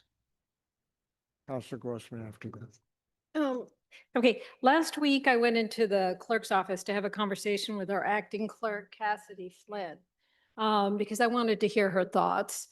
I have a great deal of respect for you, Cassidy. I appreciate how ably you have stepped up to fulfilling the role of acting clerk since Carol Moore's departure. Ms. Flynn, as you're in the room, I want you to know that I appreciate all that you have done and what you are doing. I appreciate how you have gotten us through the recent budget cycle and how diligently you are readying our city for the upcoming elections. And now, Cassidy, you are amazing. You have kept the clerk's office churning all along, all the while keeping our public record intact. But now for the hard part. I reached an internal understanding that the choice in front of us, for me and for all of us, needs to be based on evaluating the broad skill set each applicant brings to the table. This consideration required the use of multiple criteria while making our decision. I came away understanding that you, Ms. Flynn, are on your upward trajectory of your professional career with a bright and promising future ahead of you. But selfishly, I actually do wish that you continue to offer your talents to our city. And finally, I want to thank Councilor Gentile for chartering this item because it gave me an opportunity to have multiple conversations around this matter, and that helped me to solidify my thinking about this. Thank you. Thank you, Counselor Getz. Counselor Grossman, and if there's no one else after that, we'll call the roll. Thank you very much. I have had the pleasure of working with Ms. Flynn since she started in our clerk's office and initially was the chair of the finance committee. And to Counselor Gentile's point over the last few meetings, Ms. Flynn's growth and dedication and self-improvement and love for the city has been amazing. And I appreciate it so much and very much believe and hope that Ms. Flynn has a long career ahead of her here with the city of Newton, whether it's in the clerk's office or quite frankly, in many of our other departments that I think could really benefit from her talents in the years to come. I think Councillor Albright really said it just right, that Mr. Willison's experience and qualifications are unprecedented and are of a level that we don't often see within our reach in municipal government, and that is an opportunity for our clerk's office that I think really will benefit from that skill set, particularly a bulk of a career's worth of management experience. And I think our city as a whole will benefit from that presence as well. So I will be supporting the programs and services recommendation with great thanks and great gratitude to Ms. Flynn, who I will also say did an incredible job in this process, has stepped up so beautifully. And I'm very grateful. Thank you. Thank you, Councilor Grossman. With that, we are going to call the roll. Let me be very clear. This is a vote on the recommendation of Mr. Willison only. It's not a vote on any other candidates. So you're either voting for the recommendation or you're voting no. Go ahead, please, Ms. Flynn. Counselor Albright. Aye. Counselor Baker. Aye. Counselor Bigsby. Aye. Counselor Block. Aye. Counselor Danberg. Aye. Counselor Downs. Aye. Counselor Farrell. Aye. Counselor Gentile. Counselor Getz. Aye. Counselor Greenberg. Aye. Counselor Grossman. Aye. Counselor Humphrey. Aye. Counselor Kalis. Aye. Counselor Kelly. Aye. Counselor Kritzman. Aye. Counselor Leary. No. Counselor Lipoff. Aye. Counselor Lobovitz. Counselor Lucas. Aye. Counselor Maliki. Aye. Counselor Mickley. Counselor Oliver. Aye. Counselor Wright. Aye. President Laredo. Aye. The motion passes 21-2. Right. I'm going to just take a moment. I know it's not my place because we've passed that, but Ms. Flynn, I just want to thank you, as others have done as well, not only for your work over the last 7 years, but your the way you've run the department for nearly 6 months now. You stepped up exceptionally well in a very, very difficult time. You've led it professionally. And frankly, sitting here today, this evening, which I'm sure is not easy, I think is a tremendous, it's a tremendous thing that you're able to do that. I appreciate it. I know all of us appreciate it. We have tremendous confidence in you. I want to say that publicly and clearly and unequivocally. We have tremendous confidence in you. You have a long way to go in your professional career. I hope you spend all of it in the city of Newton. And I just see a lot ahead of you. And I just want to take the moment to thank you.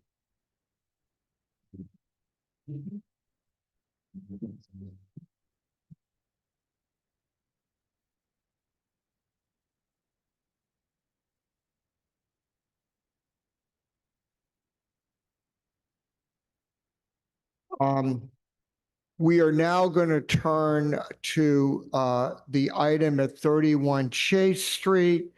This is from the Land Use Committee. I'm going to ask Chair Kelly to report it out. But before that, Counselor Danberg's recused from the item. She's going to step outside the rail.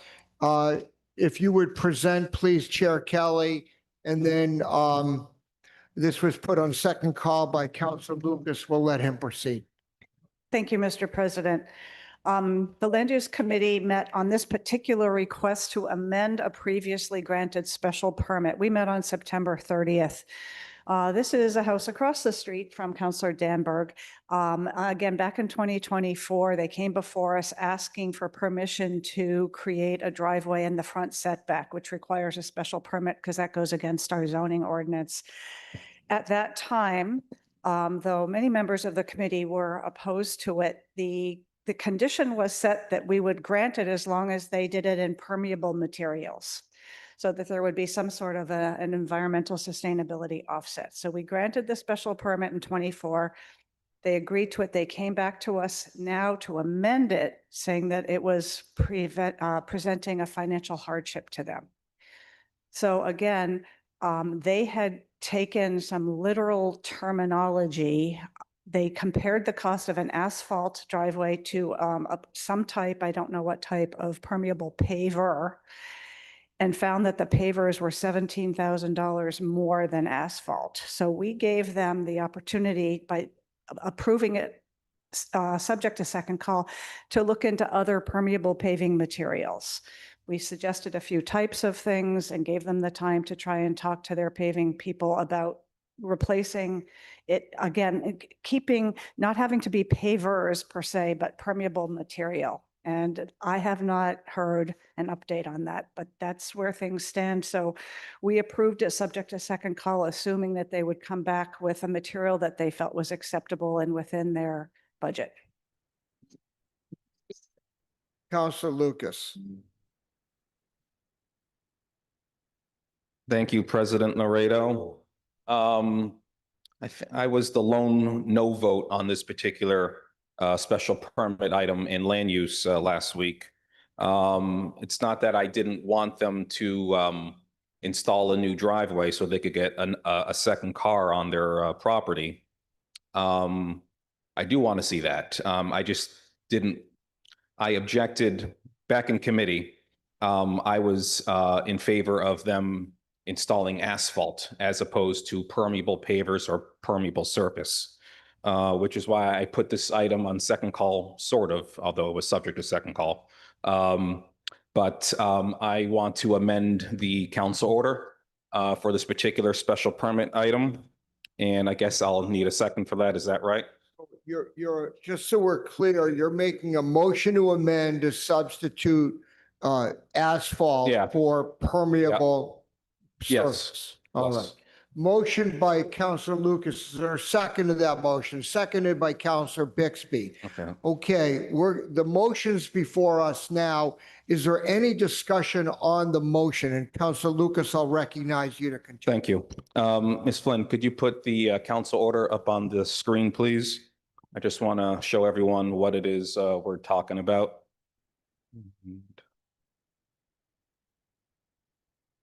There it is. So it's condition 2B, submitted a revised plot plan showing the area proposed to be paved asphalt and the existing driveway as being replaced with permeable surface. Permeable surface. So a couple of emails have been sent to us, and Ms. Flynn, can you present the email that came from Ms. Holden in the clerk's office? It was forwarded to us. The original email came from John Daglian in the engineer's office. Can you bring that up, please? Just want to talk about permeable surfaces here. Okay, there it is right there in the middle. DPW considers pavers as impervious because for them to be pervious, they need to be vacuum swept several times throughout the year, which apparently no one does. That's news to me. And I'm asking if you could put up the email from Mr. Lovett in DPW. He sent us an email, and apparently now he's now the expert in permeable and impervious surface throughout Newton. I saw him this weekend, and he was very proud of that fact.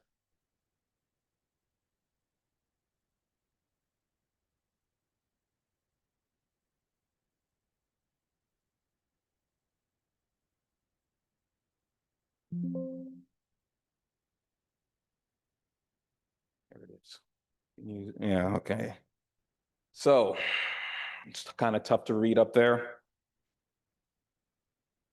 I'm going to read it for you, Councilor Baker, don't worry.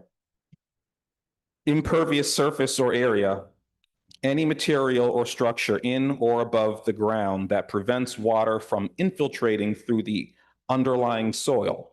Impervious surface is defined to include, without limitation, paved surfaces, parking lots, sidewalks, driveways, rooftop swimming pools, stone patios, pavers, gravel, and compacted dirt surfaces such as driveways and roads.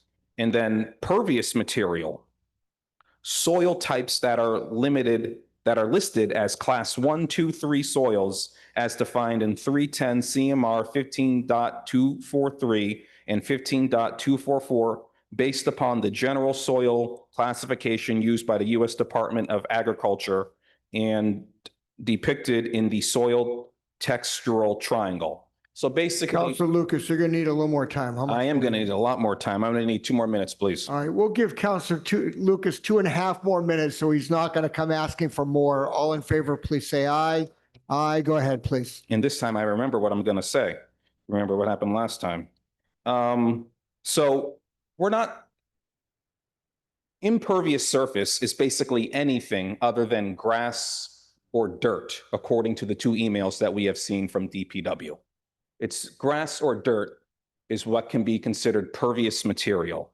I want them to install asphalt. And I know this goes against everything that we talk about in public facilities and in land use, but this is the only option possible. And the council order says pervious surface. So I just want to show a couple of pictures. Can you present those pictures of the actual driveway on Chase Street, please?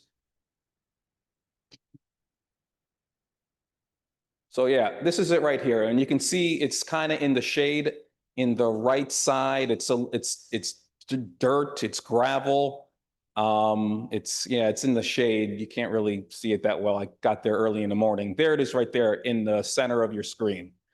That is the area where the car is going to park, and the petitioners are going to pave over the entire driveway in new asphalt. Yes, I'm well aware it is impervious, but that is the only option for them other than grass or dirt. It's about 600 square feet. We need to change the council order to basically, I'm going to strike clause 2B of that particular council order so they can install asphalt. That is the only feasible thing that they can do on this site. So they can get a second car legally parked in that particular spot. And one more thing I just want to say, later on in land use that night, we approved a similar petition to allow parking in the front setback. It was in West Newton on Mossman Road or Mossman Street. I can't remember the precise name of it. In that particular petition, we did not include a condition for pervious surface. But on this one that I just talked about, we did include a condition. We need to be consistent. We need to be fair. We need to be reasonable. So I am going to vote in favor of the amendment. And then hopefully if that passes, we can vote in favor of a new special permit. That is all I have for now. Thank you, President Laredo. Thank you, Councilor Lucas. So I have Councilors Farrell, Bixby, Albright. I'm sure I'll have more, and Downs. Let me be clear. We are speaking only on the motion right now. Okay, Councilor Farrell. Thank you, Mr. President. To say I'm confused is a modest expression. We have been saying for the year and a half that I've sat on the Land Use Committee to many people, we want their services to be pervious. And we have required them to put in pervious surfaces. And it seems to me that this is, unless we're going to change our notion, that we should continue that requirement. We are spending a lot of time and indeed taxpayer money to try to solve surface water problems in this city.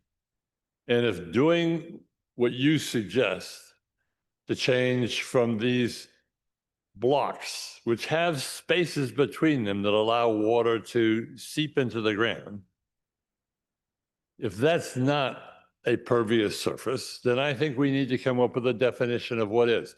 I am not particularly interested in whether somebody needs to sweep their driveway. I think people should sweep their driveways anyway and keep them clean. Because as a city, what we are trying to do is get people to, in fact, ensure that there isn't a lot of surface water leaving their property. I'm all in favor of saying to this individual to whom we said, it took you many months to come back to us. And even at that, we said, please investigate alternative materials and let us know. And we've heard nothing from that person, as I understand it. So I'm going to vote to continue it as it is. Thank you. All right, next I have Counselor Bixby. Thank you. I'm rising in support of this amendment for Ward 6 projects. While I normally default to the most environmental and in fact, the least parking options, this one feels fairly straightforward to me. I mean, as you can see from Councilor Lucas's very thorough presentation, including photos, this is an extremely tiny stretch of land that we're talking about. And with all of this uncertainty and lack of clarity and different definitions and uncertainty whether these pavers even actually do what we want them to do, this seems like an overly onerous burden on residents to implement on something that was, again, already almost entirely paved. So I would encourage us to quickly get clarity on what actually works for permeable surfaces, so that all residents doing these kind of projects know what maintenance is required and what they should expect to do on a project like this. I think in this moment, offering the residents the relief that they're looking for is an appropriate action to take at this time. Thank you, Counselor Bixby. I have Counselor Albright, Downs, Leary. Before I make a comment, I have a question. Question through the chair. Yes, please. And for anybody on land use that could explain it, or the picture, Mr. Counselor Lucas perhaps could explain it. It looks like the area that in the picture is already paved. And is that the paved area where you're talking about putting the impervious surface, the pervious surface? I'll have that directed to Counselor Lucas through the president. Go ahead, please, Counselor Lucas. I don't know if Ms. Flynn could put up that second photo that you showed, and I'll show you what I'm talking about.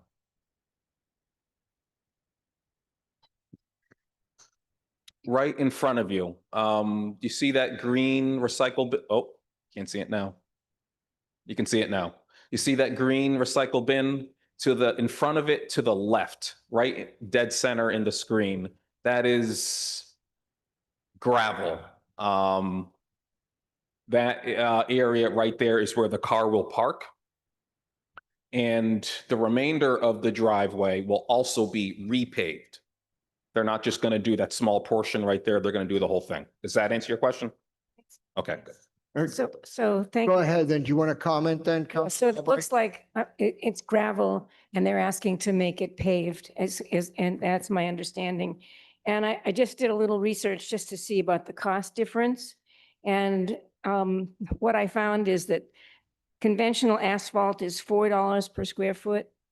And gravel, of course, is cheaper, but conventional asphalt is $4 a square foot, and it goes up from there to permeable pavers at $10 to $30 a square foot, pervious concrete $8 to $16 a square foot, and porous asphalt $7 to $13 a square foot. So it's considerably more expensive for them to do this. And I feel like asking them to put in a gravel driveway, which is, I don't know how people plow their gravel driveways in the winter.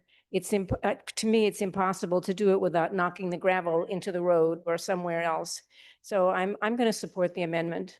Thank you, Counselor Albright. Next, I have Counselor Downs.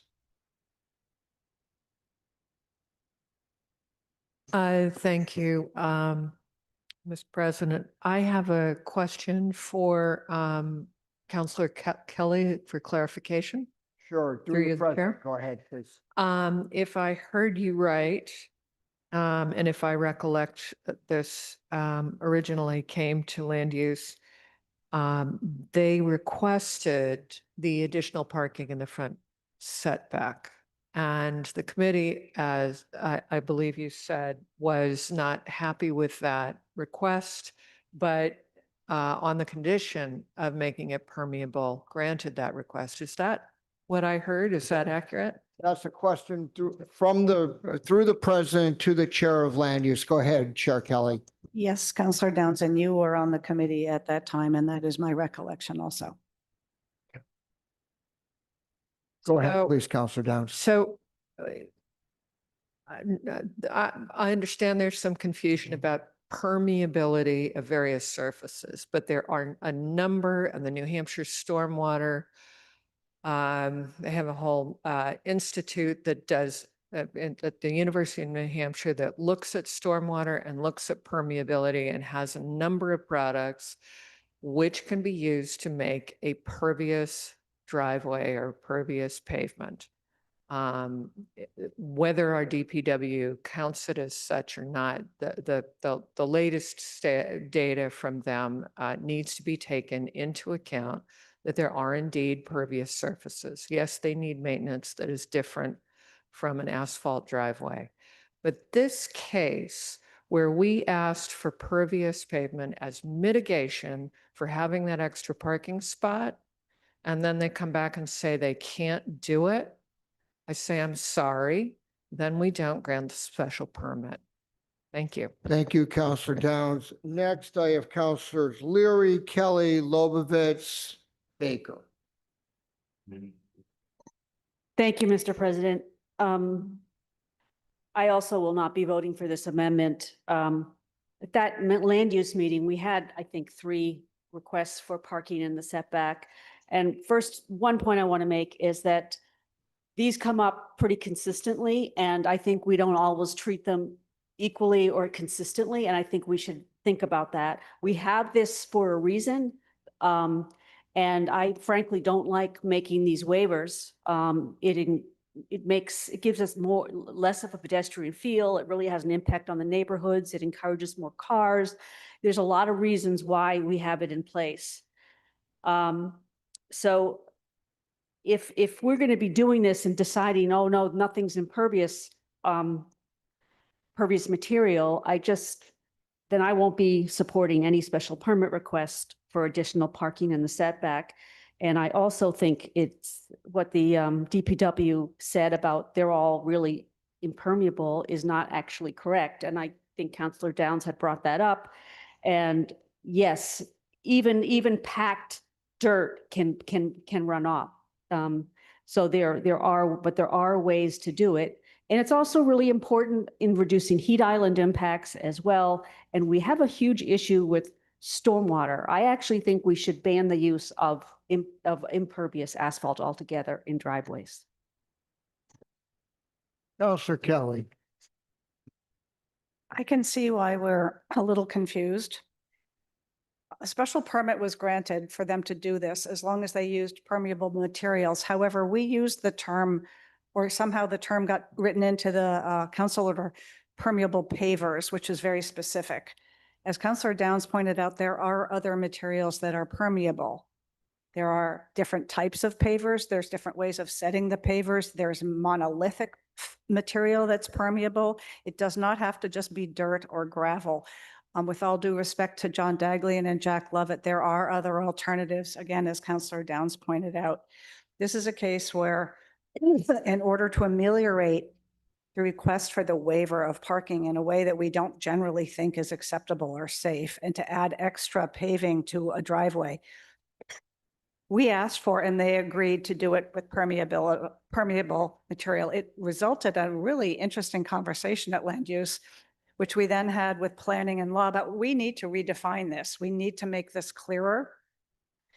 We approved this subject to second call by changing the word pavers and just saying material or surface. I don't think we put that up there, but I will still hold to that requirement. We have this amendment that was requested that was changed to take out the word paving and use material. And now we have an amendment to this amendment to use asphalt by Councilor Lucas. So we need to be clear on what it is we're supposed to be talking about and voting on. I think it is still reasonable to ask these people and others to use some form of permeable material. And Councilor Albright is correct. It is usually more expensive than asphalt, which is why people want to use asphalt. It's cheaper, just to put that down. But it doesn't meet some of our environmental and sustainability goals and stormwater runoff goals. So if this owner petitioner is not willing to choose a different permeable material, which is how we approved it, I think we should stick to the original special permit. Thank you. Thank you, Councilor Kelly. Councilor Lobovitz.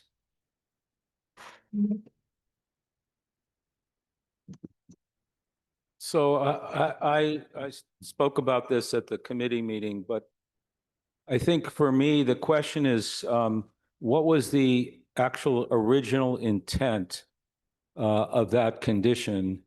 And I know the language became confusing as pervious pavers, and there was a discussion and a claim that pavers cannot be pervious. And then people said you could do it, but then you have to, sweep it, a few times a year, whatever. But again, I go back to what the intent of that condition was, and it was clearly that the surface should be pervious. And I think the confusion about the language has been addressed by the recommendation to change the language to allow the owners to choose whatever surface they want and maybe less expensive than pavers to comply with the condition. So I will be voting against the current amendment and for the committee's recommendation. Thank you.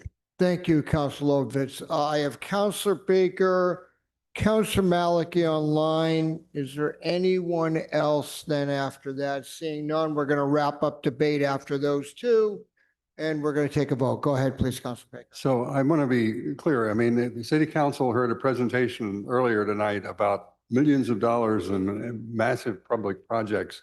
And we've spent almost half an hour now trying to figure out a driveway issue. I don't know if this is appropriate for the council as opposed to going back to the committee, but I just want to be clear about what the procedural situation is. As I understand it, there is a condition that the land use committee is willing to approve, subject to second call, that there be a pervious surface. And that is effectively before the council for decision. And what we have is an amendment to make that asphalt instead, right? And if that's where we are, I think it's fairly clear that we have a choice. So I just want to be clear on what the choice That is where we are, Councilor Baker. Okay, thank you. All right, Councilor Maliki. Thank you.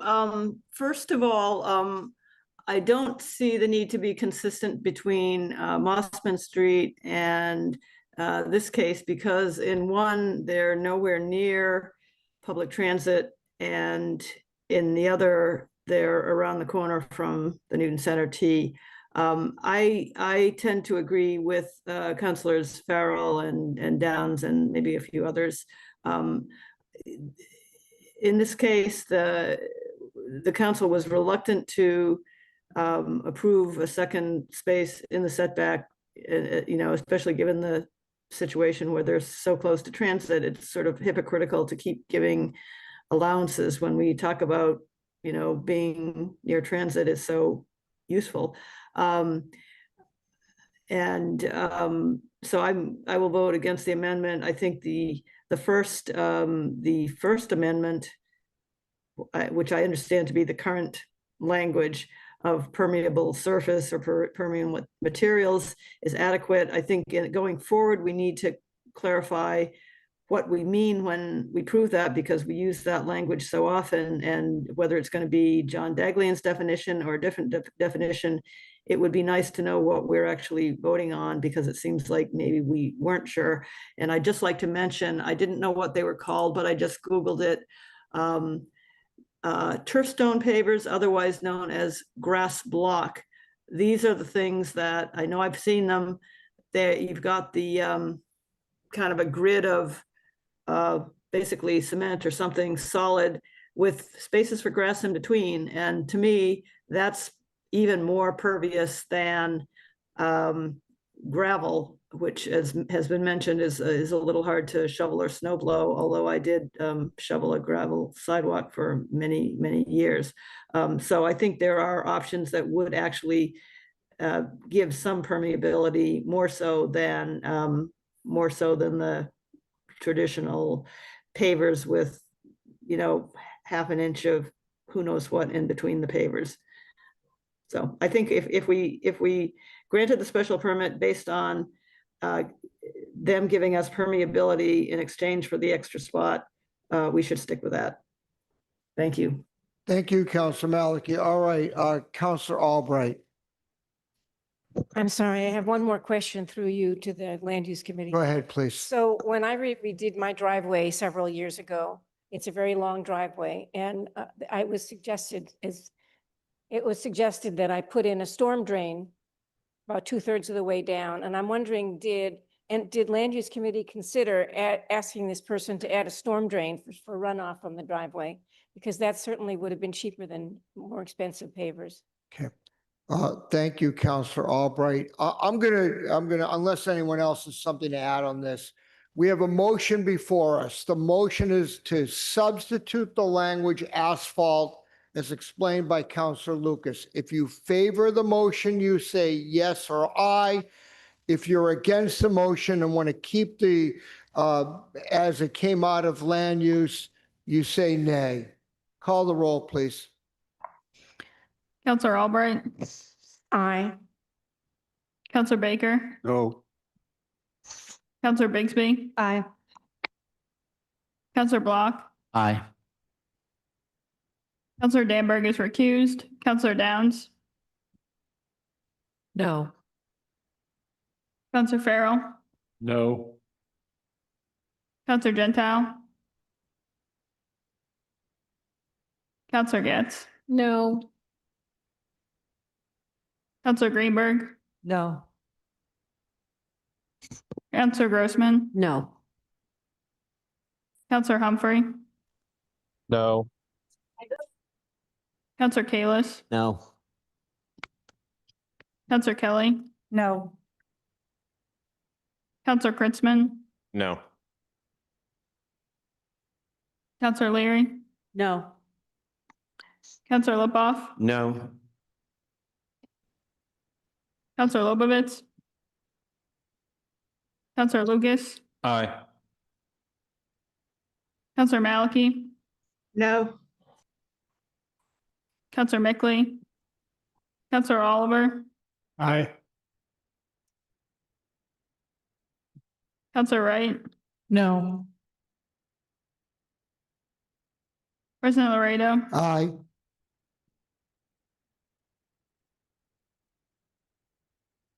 the motion fails with 6 yeas, 16 nays, and 1 recused. Okay, so we are back to the original docket item, which was approved subject to second call with the language as Councilor Kelly has explained. Is there any further discussion on this item? All right, seeing none, a yes or aye vote is for this amendment to the special permit. As we've had explained by Councilor Kelly, a no vote is against that. Call the roll, please, Madam Acting Clerk. Counselor Albright, Aye. Counselor Baker, Aye. Counselor Bigsby, Aye. Counselor Block, Aye. Counselor Danberg is recused, Counselor Downs, Aye. Counselor Farrell, Aye. Counselor Gentile, Counselor Getz, Counselor Greenberg, Aye. Counselor Grossman, Aye. Counselor Humphrey, Aye. Counselor Kalis, Aye. Counselor Kelly, Aye. Counselor Krinsman, Aye. Counselor Leary, Aye. Counselor Lipoff, Aye. Counselor Lobovitz, Counselor Lucas, No. Counselor Maliki, Aye. Counselor Mickley, Counselor Oliver, Aye. Counselor Wright, Aye. and President Laredo. Aye.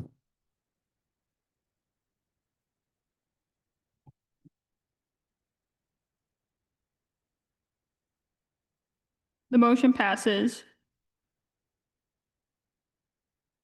Sure.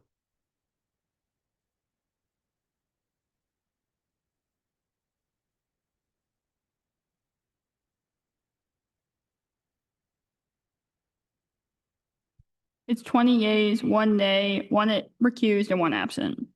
Thank you. All right, last item of the evening, we're going to be rejoined by Counselor Danberg. This is a real property reuse item. And it's been placed on second call by Counselor Albright. So Chair Danberg, would you report out the item, please? And then I'm going to recognize Counselor Albright and anyone else who wishes to speak. Go ahead. Yes, thank you very much, Mr. President. The committee met, the Real Property Reuse Committee met on Thursday, September 18th, 2025, with one item on the agenda. It was item number 3624, which was the reuse of a parcel of land on Grove and Hancock Streets in Ward 4. The property is next to the Williams School. The committee then held and closed a public hearing, and after discussion approved a motion by Counselor Oliver that the mayor retain the properties and transfer them from Public Buildings Department to the School Department for educational purposes. The motion was approved 7-0 with 1 absent. Then the discussion that led to that decision cited the unique opportunity for the Williams School, which is, I think, the second to the lowest school that has the second to the lowest amount of space around it for playground area and recreational area, to acquire more than the 10,000 square feet offered as space for the school. Subsequent to the meeting, there was discussion questioning that move since the superintendent of schools, Nolan, has stated that she is currently not interested in the custody and ownership of the entire parcel because it includes old buildings that will need substantial investment in order to be used by the schools or for any other use, plus ongoing maintenance, which is money that the school department cannot afford to spend. So this item was put on second call by Counselor Albright, and I will now let her speak. Before we proceed to Counselor Albright, I just want to remind everybody of the process we're going to go through on the vote tonight, okay? In order to vote to transfer the property to the school department, as was recommended by the Real Property Reuse Committee, that requires a 2/3 vote of the full city council. It requires 16 affirmative votes. If that fails, then the property automatically defaults where it is now, which is the Public Buildings Department, and stays there. So as everyone, as long as everyone's clear in that process and what the default mechanism is, going to recognize Counselor Albright and then Counselor Oliver. So over the weekend, I got a call from some school department advocates concerned with the vote of the Real Property Reuse Committee to send this property to the school department, saying that the school department didn't have the funds in its budget to maintain the buildings or the grounds or even the staff to do that. So I immediately emailed Superintendent Nolan and asked her to be in touch with me today to see what her opinion was. She did call me this morning and she did confirm that the school department does not have the funds to maintain the buildings or the grounds, and that in fact, the Williams School was to be addressed in the late 2030s. So that's at least 15 years from now. I learned, as we've said, as Councillor Danburg just said, that the 10,000 square feet of this property that was essentially decided that would go to the schools was reserved for the schools, and it was not considered part of the surplus property. So this was only the area where there are these three houses. If the land is transferred to the schools, my fear is that they will sit the buildings will sit unused for some period of time, could be 15 years. They will deteriorate, and that's not a good outcome for anybody, especially for the neighborhood. From the report, the JPG report, which I looked at and studied in some detail, it seemed that there are a lot of questions about how that land could be used that remained unanswered. If it goes to the schools, what would they do with it? Would it be office space? Would it just sit there? We don't really know. If it was retained by public buildings, what would the city do with it? Would it be office space? Would it be housing? You know, there are a lot of opportunities for that land, but it was not discussed in the Real Property Reuse Committee, at least in the reports that I read. Maybe it was discussed and didn't make it into the report. So oddly enough, in the last paragraph of the September 18th report, it says, after the vote was taken and the hearing was closed, it says, this item should stay in committee to explore potential uses of the buildings by the Williams School, et cetera, which I thought was really interesting. After the vote was taken to pass it off to the council, it was decided it was commented that it should stay in committee to explore the potential uses. In talking to some of my colleagues today about this, I've heard the argument that that the property may be needed sooner than the 15 years because of the Riverside project. So I had the opportunity to call Mark Development and ask him what's the projection for the population that's coming in. You're out of time, Counselor Albright. Another minute and a half. Of course. Would you like two? We'll give you two. All in favor of 2 minutes for Counselor Albright, please say aye. Aye. Go ahead, please. So I asked him what the projection is for the number of kids that would be coming from this project. And the answer was it was roughly 130 kids, of which about 70 would be at the Williams School. And even if you add 70 kids to the Williams School at the population it is right now, which is something between 2002 and 2010, I'm not exactly sure what, pardon? 200 and, sorry. Let's not have debate back and forth. Go ahead, please. Sorry, I did not 2,000 for sure. 200, not 2,000. Somewhere between 200 and 210. There will be enough to house those kids if an emergency arises and it needs to go up in enrollment in a big way. So I just want to refer you back to the points that I've made. There is 10,000 square feet going to the schools. The buildings could potentially sit 15 years untended and empty.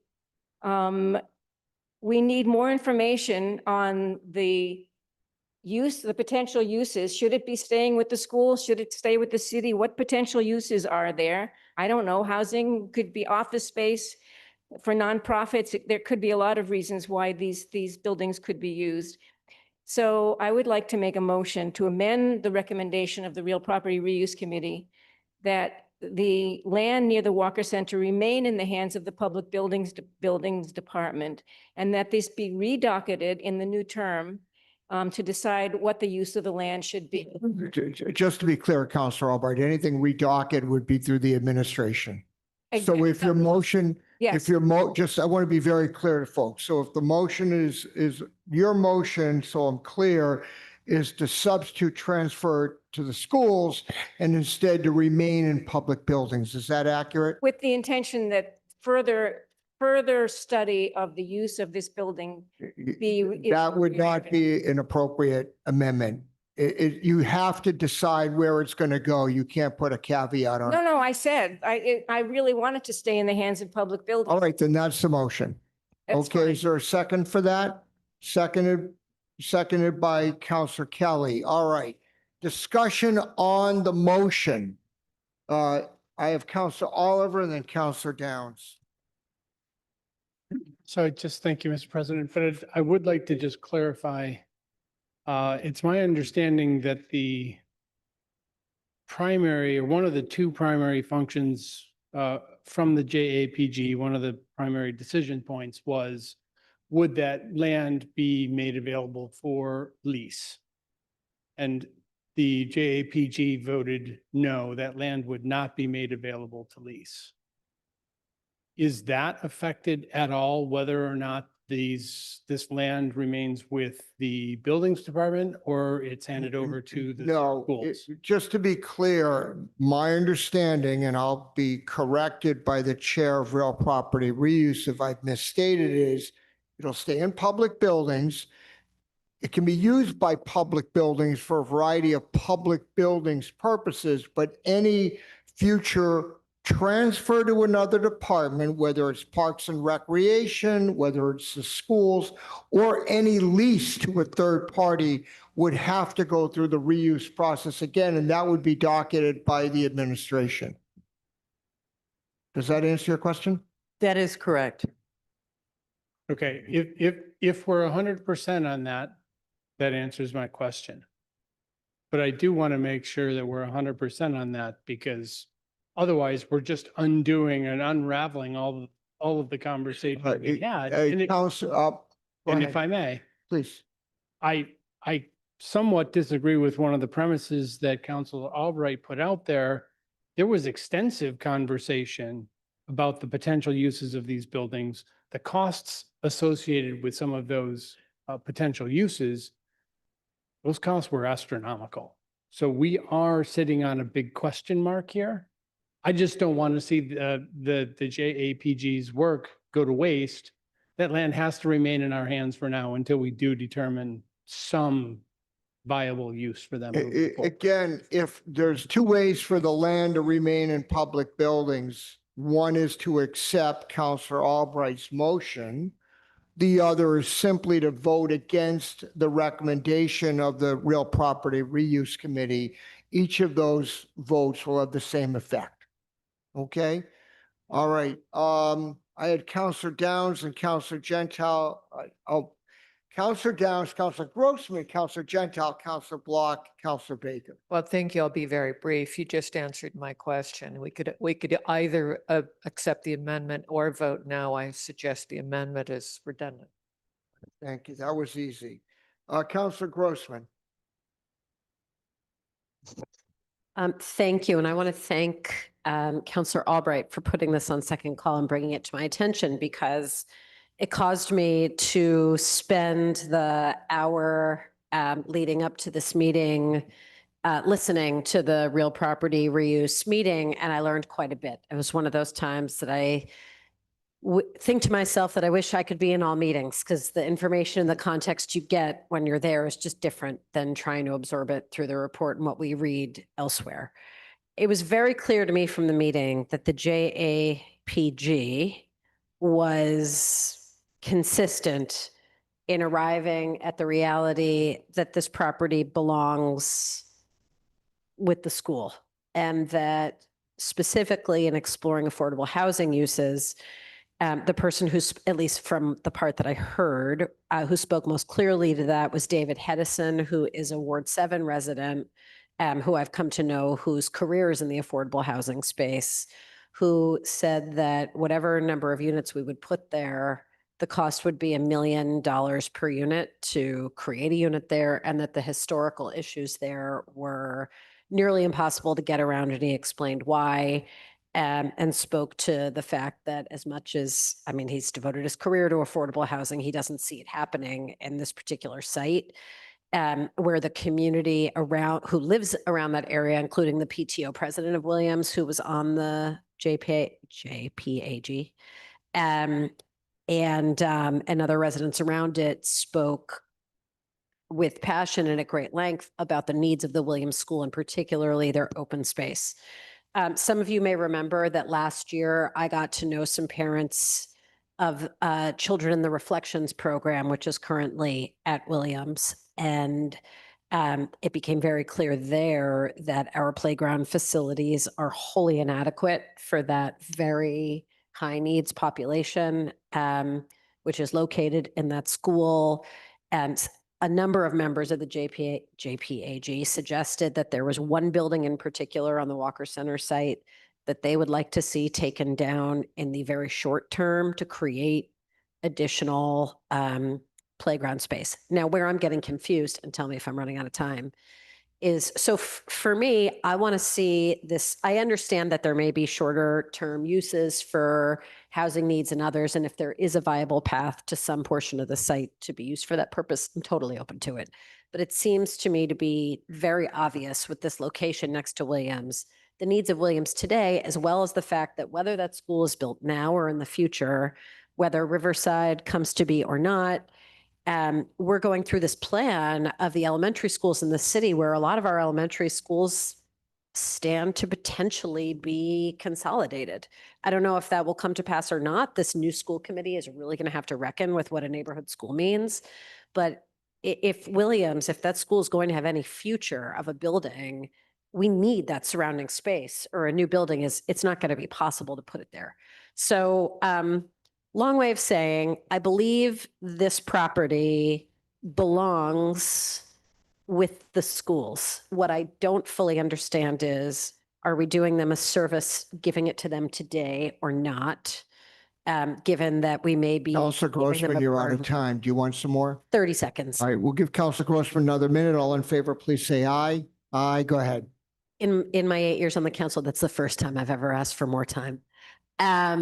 I don't want to give a cost burden to the schools that they can't handle in the short term. I also get a little bit confused because in a number of our schools, the park space is controlled by Parks and Rec and not the school department. And I don't hear any of these options essentially giving a clear path to carve up the space as needed so Parks and Rec can have what they need and the schools can have what they need. But I wanted to explain all this so that anybody listening, including the mayor who's deciding what to do with this recommendation later, since she's not actually totally beholden to what we say anyway, understands my intent. I want the school to have what they need. I want them to be able to afford to do what they need with it. If we're able to turn some of that space into usable recreational space for the school today, I want that. And if there is a world in which in the interim years, other productive uses can be made of these buildings for housing, for families in need, I'm for that too. But my primary concern is that ultimately the schools have what they need. Thanks. Thank you, Counselor Grossman. I have Counselor Gentile, then Block, then Baker, and I don't see anybody. Oh, Lucas too. Okay. Remember, we're speaking on Counselor Albright's motion. Go ahead, please. Well, I am speaking in opposition to the motion. I don't disagree with a number of things that she said, especially about the superintendent's apprehension of taking over this parcel and the buildings that are on it and having to maintain it. And it's all financial. But if somebody said to her, we we want the school department to have control of all 36,000 square feet, not just 10,000 square feet.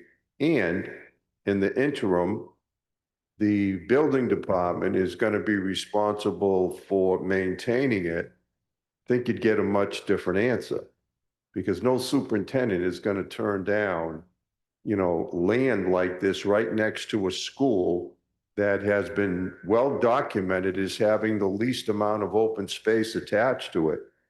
3 or 4 months ago, I wouldn't have supported what the reuse committee did, but through a very determined and passionate PTO and a few other folks in that area, it now makes total sense to me to get this into the hands, or at least offer it to them. They don't have all the information.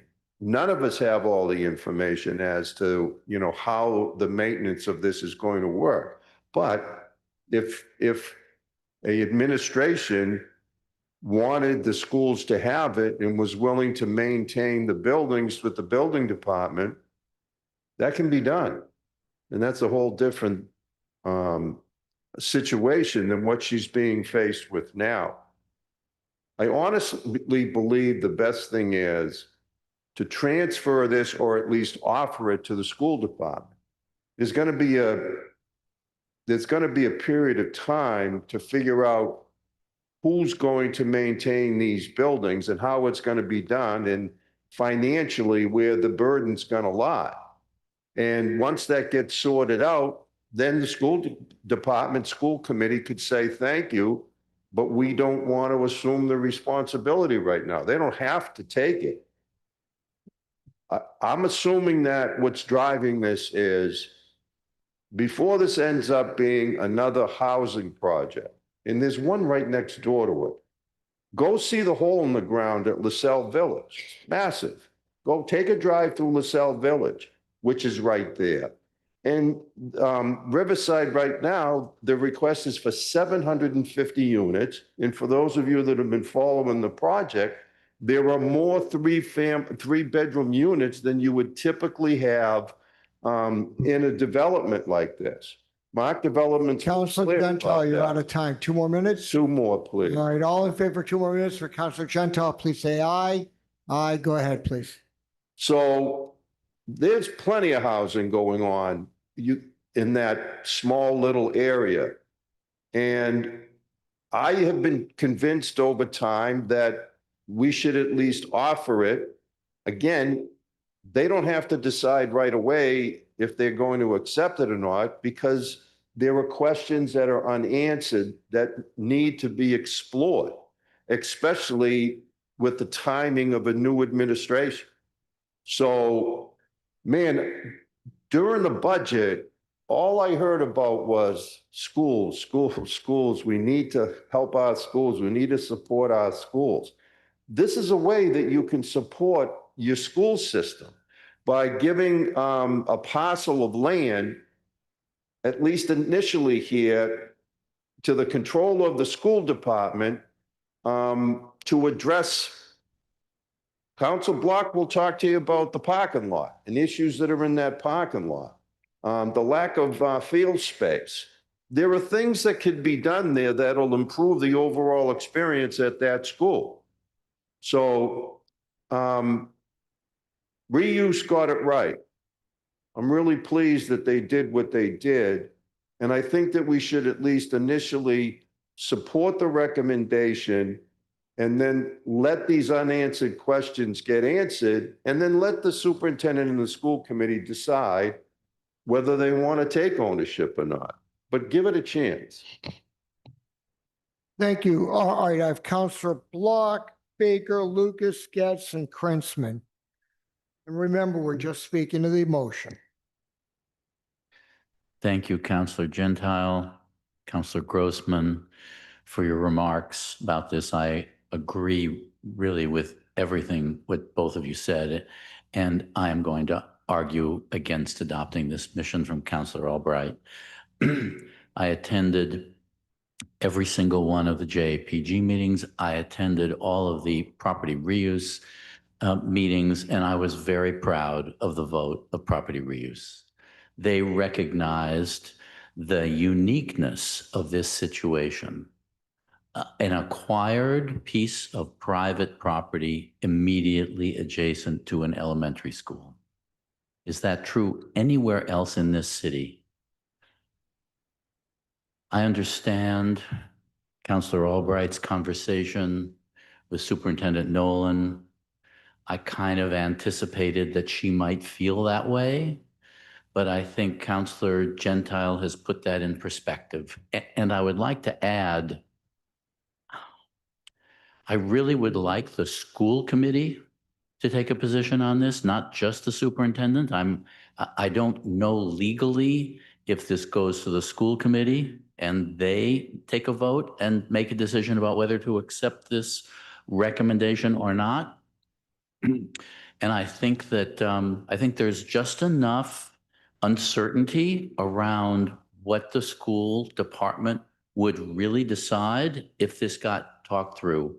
And the recognition as to the uniqueness of this opportunity and the needs of the Williams School, to me, supporting the Property Reuse Committee's decision is the right thing to do. And I urge you all to do that by rejecting this motion. Thank you. Thank you, Councilor Block. Next, I have Councilors Baker, Lucas, Getz, and Krentzman. Go ahead, please. Again, I just want to be clear. My understanding of the real property reuse process is that the council votes to authorize the transfer, but there is still subject to discussion and negotiation between. That is correct, Councilor Baker. Okay, I just want to make that clear. All right. Thanks. Thank you. Councilor Lucas. Thank you, President Laredo. I'll be brief. I'm going to vote against Councilor Albright's amendment. This land and building should go to the school department. This is a once-in-a-lifetime opportunity to transfer land to the schools.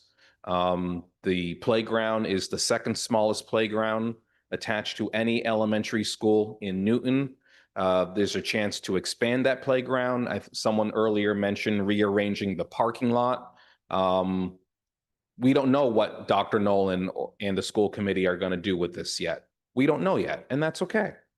But let's give them the option, and they can decide what's best to use for that land and the buildings. And I'll leave it at that. Thank you. Thank you. Councilor Getz. Okay, I'm actually looking at the slides that were presented by Andrew Lee during the reuse committee meeting. And I'm seeing that we had an outcome in terms of two recommendations. One of them was that we would recommend to the mayor that the property be leased. The second one was a recommendation that the property be retained by the city.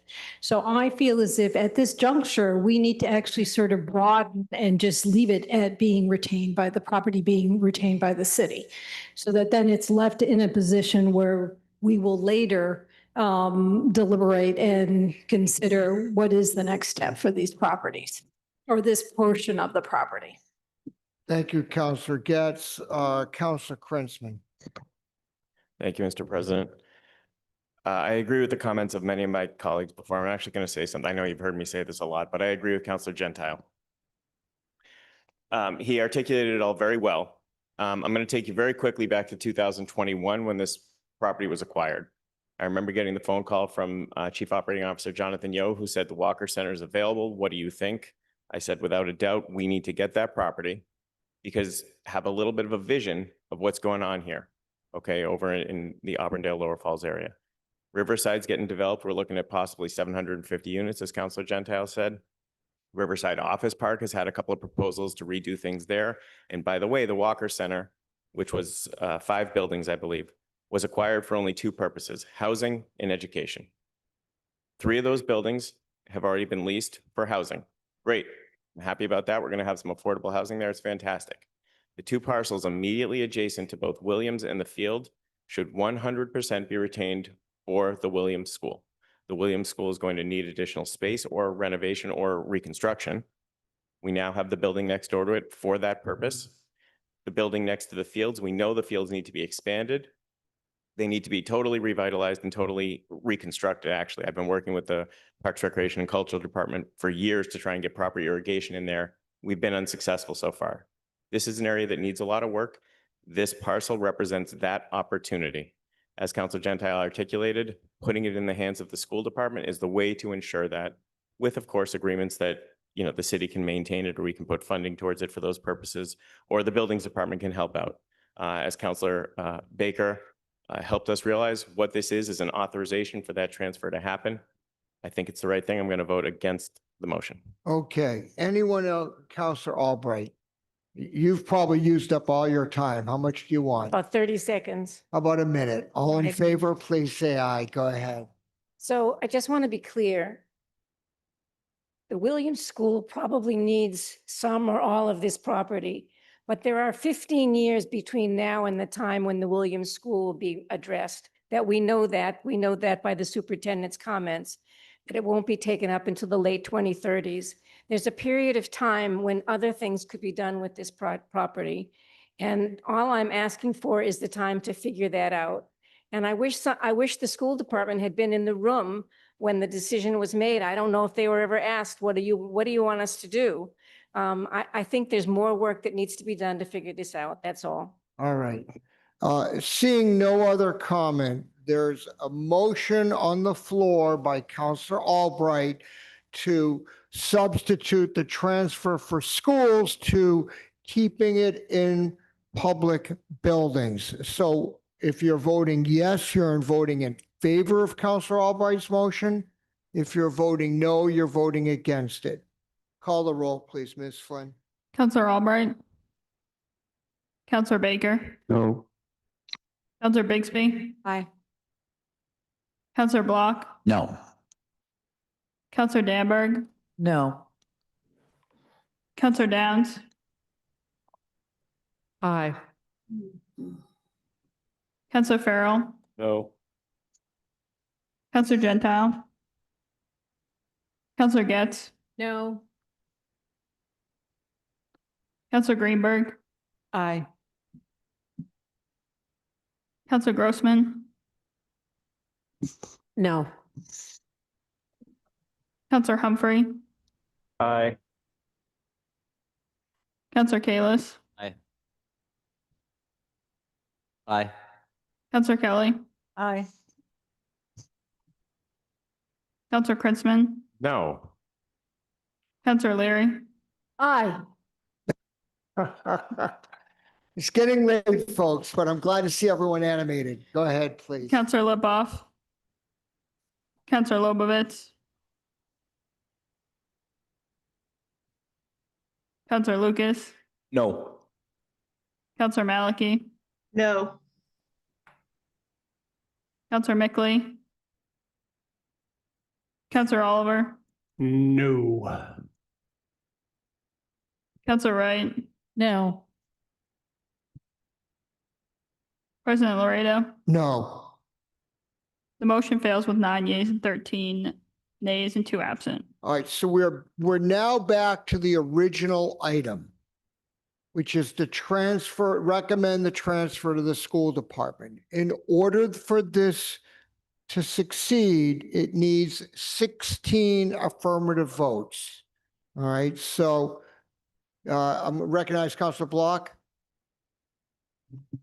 Thank you, Mr. President. I want to speak to the motion. Is that all right? You want to, pardon? I want to speak to the motion. Okay, give me a second. I All want right. to make sure everyone understands the process first. Okay, with that, I'm going to recognize Council Block and then I think Bixby and Gentile. Go ahead. I do not believe that we will be waiting 15 years for Williams School to make use of this property. There are a lot of questions about the age of the building, the historic nature of the building.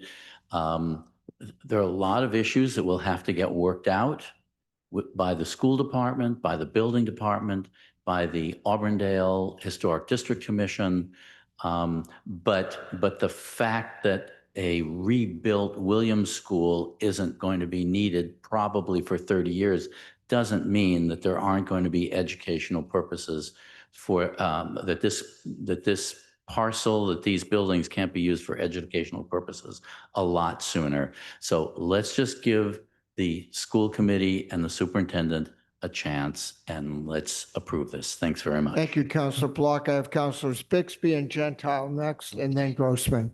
Thanks. I voted in favor of the amendment just now to sort of emphasize what seems to me to be the sense of the council, in fact, which is that while we hope that this will be used for educational purposes, there is a strong sense that this not just be transferred without some plan for how these buildings will be maintained and cared for, without that being on the school department in the meantime. And so while I'm happy to now vote for this next motion to transfer it, because I think that came through very clearly in both the conversation and the amendment, I think that just needs to be said yet again here, that this is not just a transfer and then a financial responsibility, whatever happens in these next steps with hopefully the mayor's order and the school committee's acceptance and NPS's response to this, that seems to be the sense of my colleagues and what I hope to see happen.